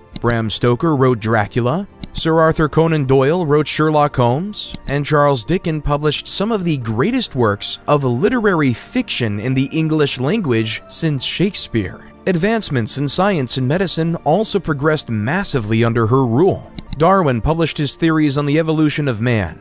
Alexander Graham Bell invented the telephone, and germ theory became the leading idea that pushes medicine and the prevention of disease forwards. After King George III, Queen Victoria stands as the second longest reigning monarch in British history. Her golden and diamond jubilees were a time of great celebration, and her 63-year reign remains an iconic chapter in British history referred to as the Victorian era. In 1901, while on a trip to Osborne House on the Isle of Wight, Queen Victoria died from a stroke at 81 years of age. Her death marked the end of the House of Hanover and its rule on the British Isles. With the throne now passed on to her son Edward, Britain had to leave its ancient queen behind, as it ran headfirst into the modern age. Perhaps if it knew what that meant, it might not have done so as willingly.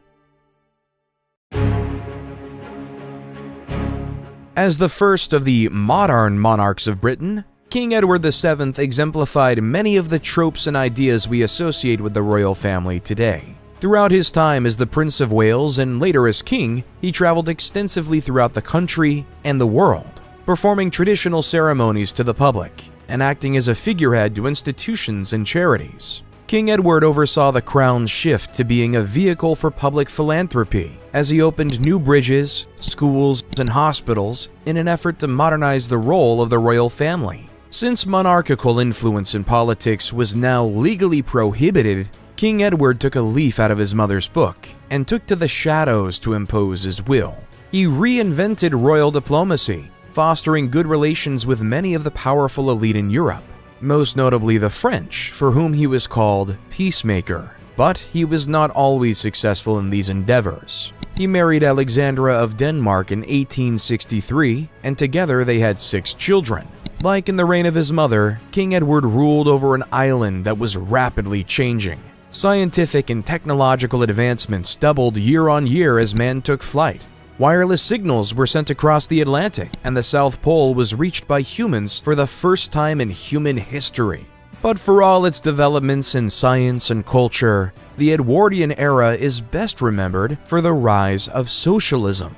All across the world, the working classes had benefited from increased education and literacy, and as such, at the start of the century, a huge number of poor British subjects had become educated and increasingly vocal about their rights as humans. Murmurs of independence rang throughout Britain's colonies, and strong attempts were made to erode the long-standing class divides that had kept hold in England since the reign of King Egbert all those years before.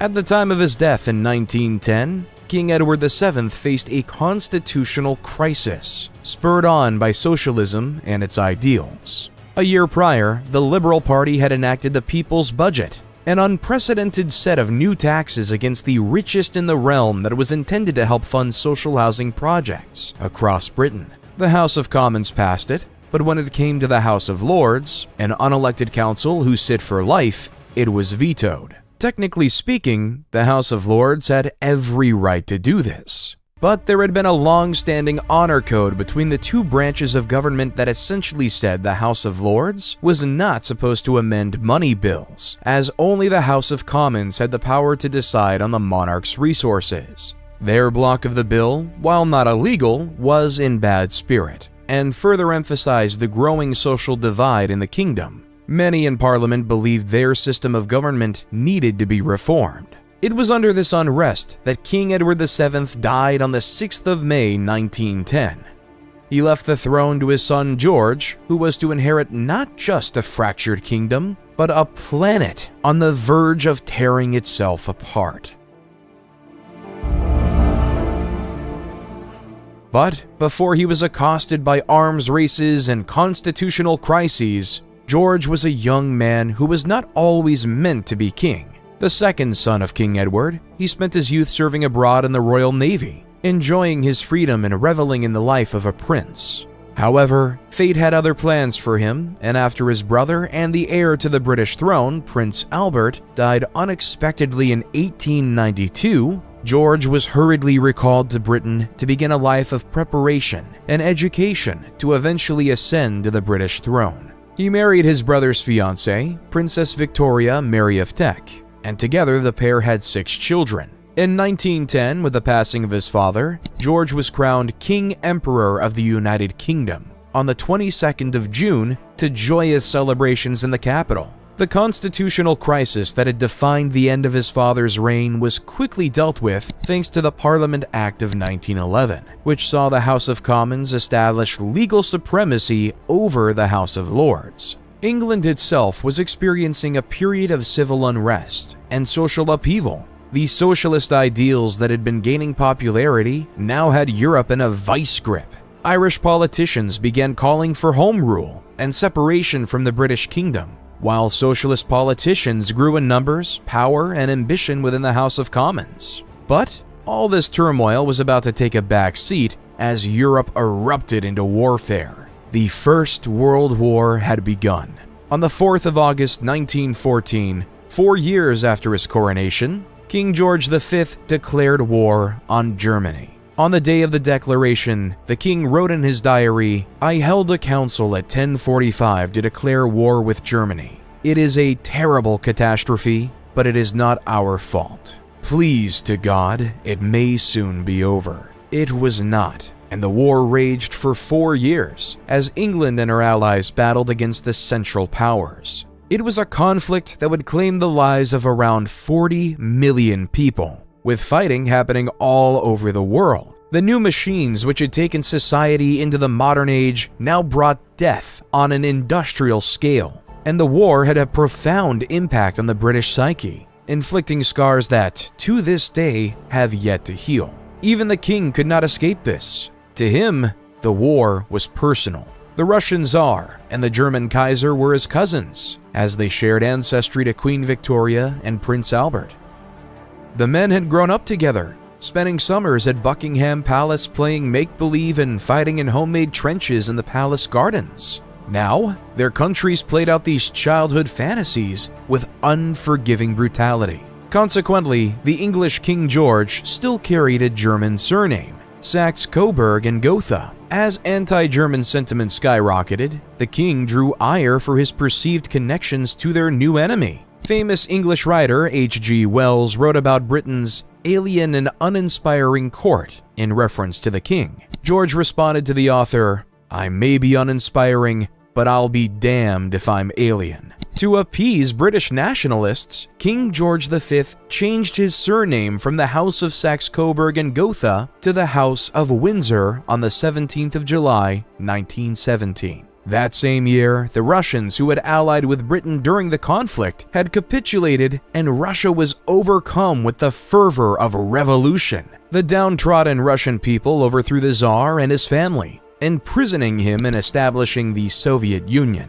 Not only was the Tsar King George's cousin, but the two were dear friends, and George made plans to rescue his cousin from the revolutionaries that had arrested him and his family. But that same fervor that had led to revolution in Russia was beginning to bubble in Britain. Compounding social issues had decreased the quality of life in the country so much that there was a genuine fear of revolution similar to that of the Russian communists. King George worried that bringing the Romanovs, who represented all the gaudy excesses and societal disconnect between a king and his people, would look bad on the British crown. Tsar Nicholas and his family were gunned down by the revolutionaries, and Russia would never have a king again. By 1918, the war was over. The armistice was signed, and Germany sent their Kaiser into exile. Of the great European monarchies, only a few now stood. King George was alone. The later half of George's reign was dominated by the growing threat of socialism and its offshoots. Fascism, republicanism, communism, These political ideologies grew in popularity and promised the working classes of the world a chance at retribution and equality. The world had seen what communists were capable of during the Russian Revolution, and anti-communist sentiment perforated throughout the British upper class.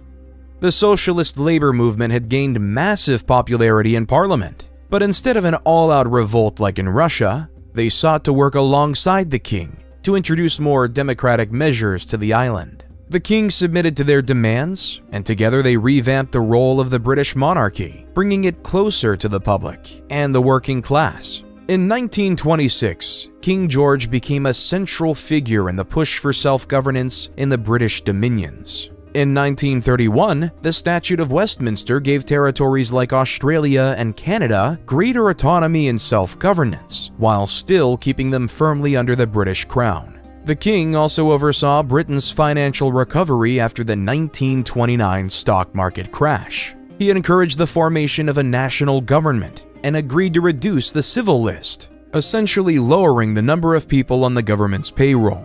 All of this helped in stabilizing the economy, and as a result, Britain was able to maintain peace and a basic standard of living during a time when the entire world was reeling from economic hardship. He was deeply suspicious of the Nazi Party, which had been rising in power in Germany following the First World War. In 1934, he told the German ambassador Leopold von Husch that should Germany continue on its current trajectory, there would be a war in Europe once again in the next 10 years. He was wrong, but only just. In 1935, a year before his death, George celebrated his Silver Jubilee to cheering crowds in the capital. He was a popular and well-loved king. The people respected him for his hard work and commitment to the empire, as well as his charity and care to the British public. As crowds waved him on, he reportedly said, "I cannot understand it. After all, I'm only a very ordinary sort of fellow."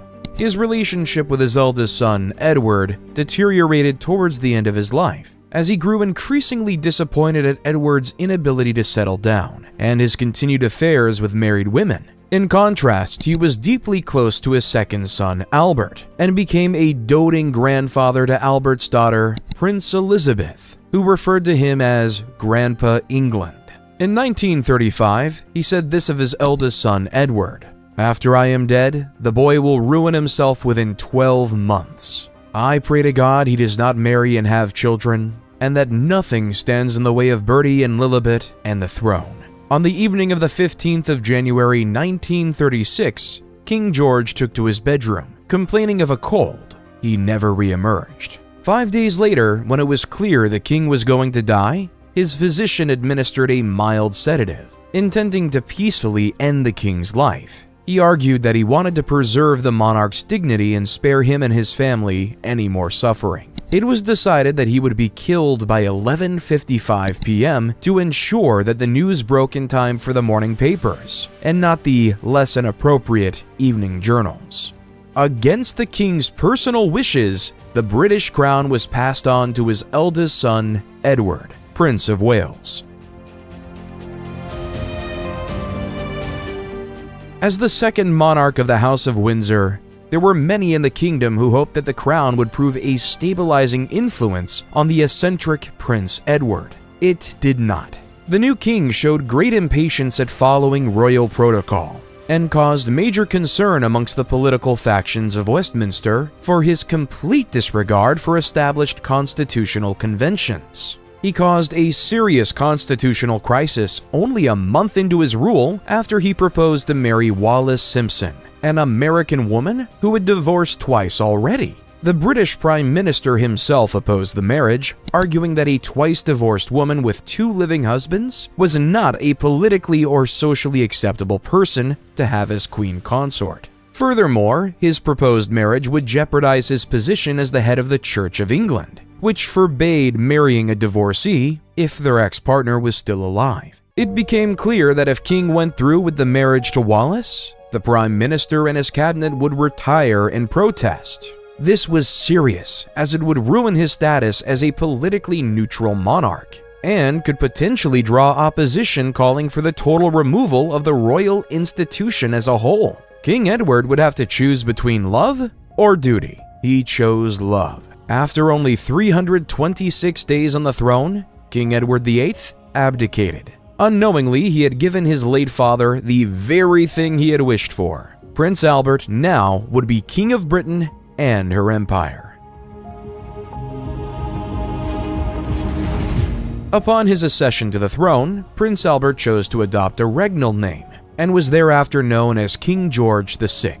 He was crowned on the 12th of May, 1937 to much popularity. But behind the scenes, the smiling king rejected his new position. He wrote in his diary that after hearing the news of his brother's decision to abdicate, he broke down and wept like a child.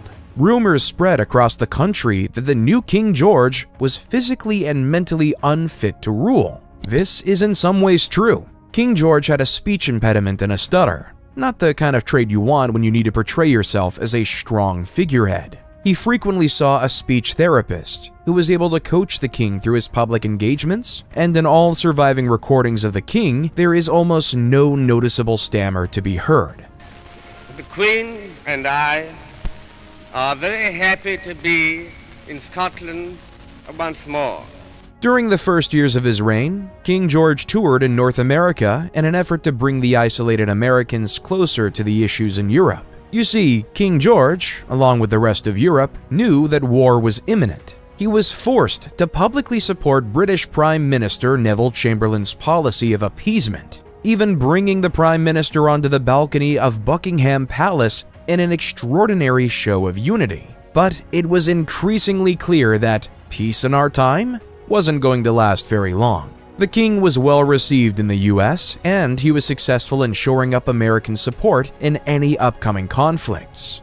War broke out in Europe in 1939, after Hitler invaded Poland and prompted Britain to respond in the defense of her ally. Throughout the conflict, the king and queen decided to stay at the royal residence of Buckingham Palace, as a sign of unity and solidarity with the English people, a decision that made them wildly popular. As London suffered through the Blitz, the king and queen hunkered down, narrowly escaping death themselves as 2 German bombs landed in the palace gardens one night. They were subject to British rationing restrictions, just like everyone else, and were looked at around the world as model rulers who shared in their subjects' suffering. His daughter, Princess Elizabeth, even enlisted in the army, mending jeeps as part of the Auxiliary Territorial Service. Unsurprisingly, Neville Chamberlain lost the ensuing election, and Winston Churchill took over as Prime Minister. While King George was initially hesitant of Churchill, the two quickly developed the closest personal relationship in modern British history between a monarch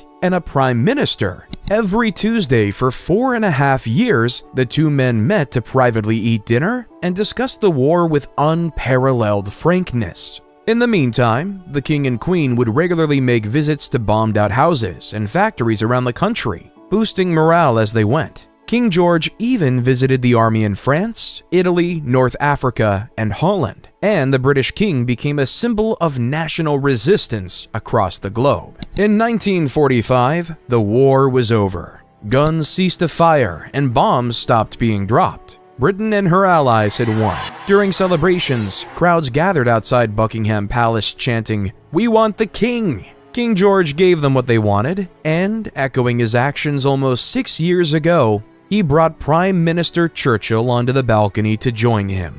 This time, however, peace would last. King George even spoke at the first assembly of the United Nations, which was held in London a year later. But while the war had strengthened his popularity at home, it had come at a monumental cost. Britain and her empire was in ruins. Financially, the fighting had destroyed large portions of England and her factories, while the Lend-Lease program had put the country in unimaginable amounts of debt with the US. Abroad, the many arms of the empire that had fought for the British crown now demanded independence. There had already been a move into recognizing some of Britain's overseas territories as independent dominions, like Canada and Australia. But after the war, there was a clear shift towards recognizing all her territories as independent states. As colonial sentiment diminished, the British Empire was renamed and reorganized into the Commonwealth of Nations. Some stayed, while many chose to fully separate from the British crown. King George was named as head of the new Commonwealth, and as such, nations like Canada, Belize, Jamaica, Australia, and New Zealand still recognized the king as their head of state, but others sought full independence. India became a republic, while the nations of Bangladesh and Pakistan were formed during the British split from the subcontinent. Britain and her territory shrank, and the empire where the sun never set was no more. But while the world celebrated peace, the king battled with the personal toll of the war. He was a heavy smoker and subsequently developed lung cancer, alongside a laundry list of other ailments, and the stress of the conflict pushed his ill health over the edge. His later years saw his daughter Elizabeth take over in many of the royal duties he could no longer attend. On the 31st of January 1953, King George made the trip to London Airport, despite the advice of those closest to him, to see off Princess Elizabeth and her husband Philip Mountbatten as they embarked on a royal tour to Australia. It was his last public appearance. 6 days later, King George VI was found dead in bed at Sandringham Castle at 56 years old. He was buried at St. George's Chapel at Windsor Castle. Upon hearing the news of her father's death, Princess Elizabeth returned to England and took her place in history. At 25 years of age, Princess Elizabeth ascended to the British throne, becoming Queen Elizabeth II. It was the first televised coronation ceremony in British history, and over 100 million people tuned in worldwide to watch it. Prior to this, though, drama had already been brewing close to the new queen. There was the issue of the royal house, which needed to be sorted prior to her ascension. It was custom for the royal house to take after the husband's name, which in this case was House Mountbatten after her husband Philip. The queen, however, had other ideas. She issued a declaration a month before the coronation stating that the royal house would go on as is, maintaining the name House Windsor. Philip complained, telling people, "I am the only man in the country not allowed to give his name to his own children." Resentment against his role as royal consort would dominate the early years of their marriage. But Philip soon grew to be a loyal, comforting, and dutiful partner to the queen. Immediately after her coronation, Elizabeth and her husband embarked on a 7-month tour of the newly established Commonwealth of Nations. She was the first reigning monarch of Australia and New Zealand to visit those nations, and it's estimated that half of the Australian population came out to see the Queen on her state visit. Throughout her life, she traveled extensively around the world, and by the end, she was the most widely traveled head of state in history. She was the first British monarch to visit a communist country, visiting Yugoslavia in the 70s, and her visit to the People's Republic of China in the 80s was the first state visit by a British monarch to China in the two countries' millennia-long history. But once she had returned from her tour and was once again back in Westminster, the Queen saw the political power of the monarchy diminish once again. You see, the ruling Conservative Party had no formal system for choosing a leader. So, after the resignation of Anthony Eden as Prime Minister, the burden fell to Queen Elizabeth to decide who would form the next government. She met with a small number of council members and politicians and appointed their recommended candidate, Harold Macmillan. This, alongside the failure of the Suez Crisis, would earn the Queen her first bit of major personal criticism. Lord Altrincham accused Elizabeth of being out of touch in a magazine which he owned and edited. This led to Altrincham being denounced by public figures and slapped by a member of the public for his comments against the Queen. 6 years later, Macmillan himself retired, and the Queen was once again tasked with choosing a replacement. She selected Alec Douglas Home as Prime Minister, but again drew criticism for making her decision based on a small number of close advisors. In 1965, the Conservative Party established a formal mechanism for choosing their leader, and the Queen's direct involvement in politics was gone. But a further loss of political power was just the beginning. The process of decolonization that had begun in earnest during her father's reign had sped up in recent years. Africa rapidly shed the colonial shackles that Britain had imposed on her as 20 African nations gained full independence throughout the 1960s and 70s. As her power overseas weakened, Britain sought to join the European Community,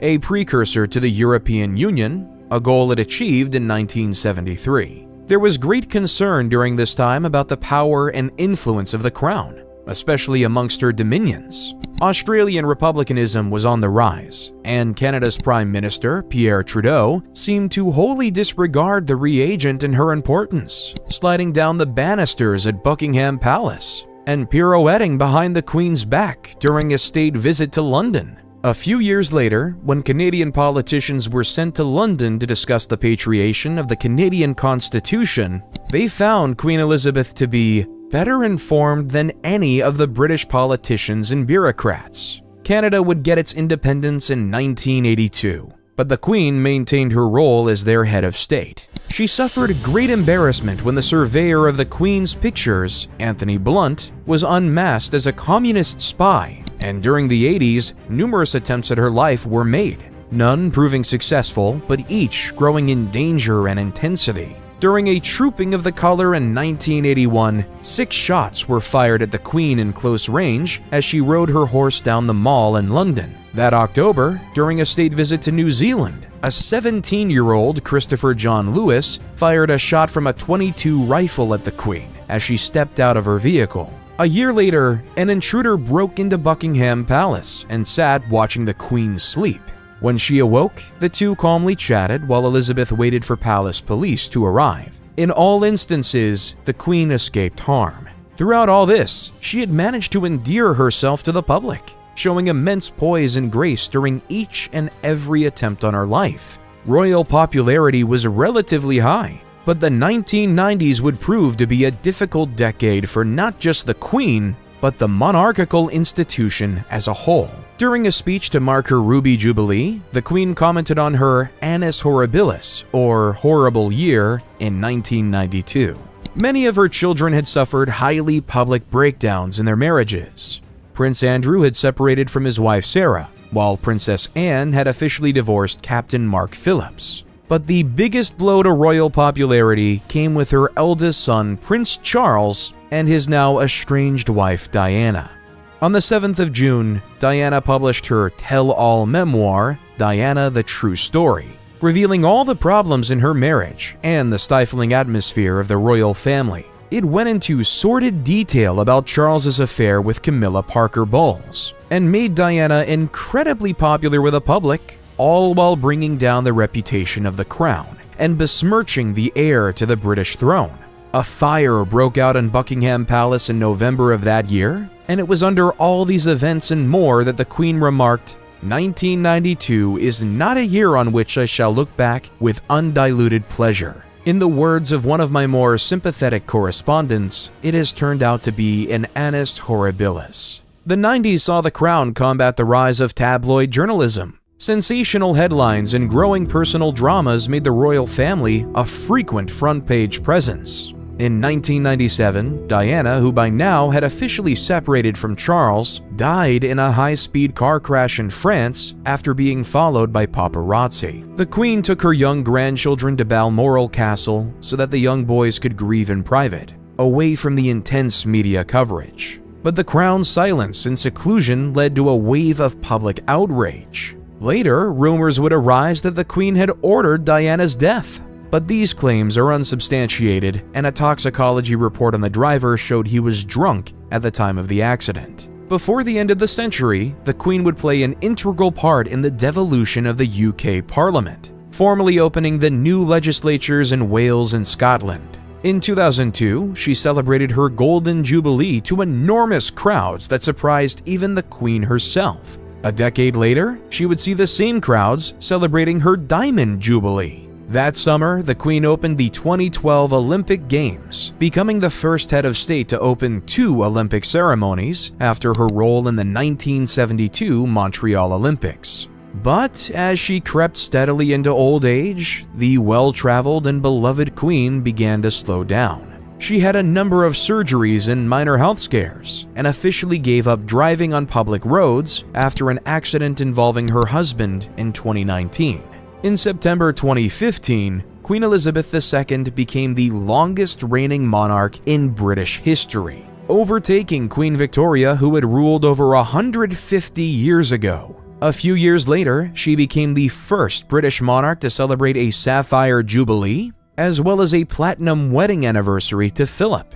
She was present at the marriage of her grandson and eventual heir to the throne, Prince William and Kate Middleton, as well as the marriage of Prince Harry and actress Meghan Markle. In 2022, she celebrated her Platinum Jubilee, marking 70 years on the British throne.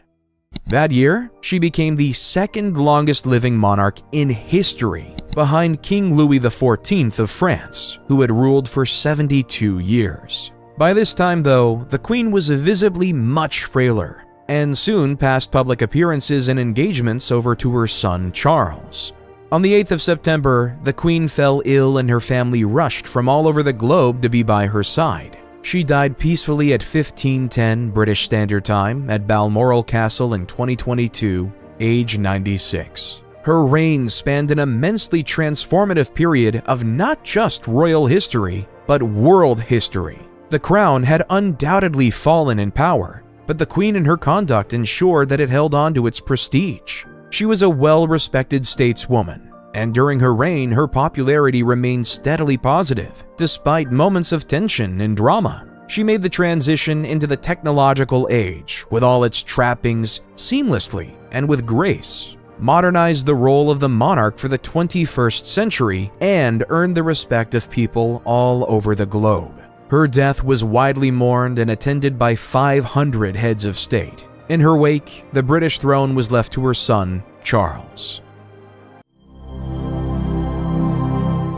Crowned on the 6th of May, 2023, King Charles III is the latest in a long line to sit on the British throne. He has been an active member of the royal family since his youth, speaking out in support of climate change, royal reforms, and sustainable farming since the 1960s. His high-profile and bitter divorce from Diana Spencer made the prince a polarizing and, at times, unpopular figure in the kingdom. His subsequent marriage to Camilla Parker Bowles a year after the death of Diana drew widespread public scrutiny, but his reputation held on, and he has since become an outspoken advocate for environmentalism, historical conservation, and a reduction in size of the British monarchy. While with Diana, he had two sons, Prince William, heir to the British throne, and Prince Harry. He has maintained a close relationship to both boys. However, after the marriage of Harry and Meghan in 2018, and the subsequent fallout between Harry and the royal institution, the pair have been increasingly estranged. Ascending to the throne at 73 years of age, King Charles III became the oldest person to be crowned King of Britain, and his coronation took place at Westminster Abbey, as custom still dictates. Only time will tell how the reign of Charles III will pan out. Despite his age, the kingdom is undergoing immense change, both politically and socially, and if his predecessors' long lives are anything to go by, Charles should sit for a good while still. Britain has now officially separated from the European Union. Migration to the island remains higher than ever before, and the country is suffering through some of the worst recessions in its history, putting untold strain on the National Health Service and welfare systems. The Conservative Party have enjoyed over a decade of uninterrupted rule, and social tension calling for government reform grows louder every year. This is the kingdom Charles has inherited. By comparison, he is a very modern king. He understands that the role of the monarchy must continue to change, or else risk being left behind. It remains to be seen, will he rise to the challenge? Or could King Charles III be the last king of Great Britain?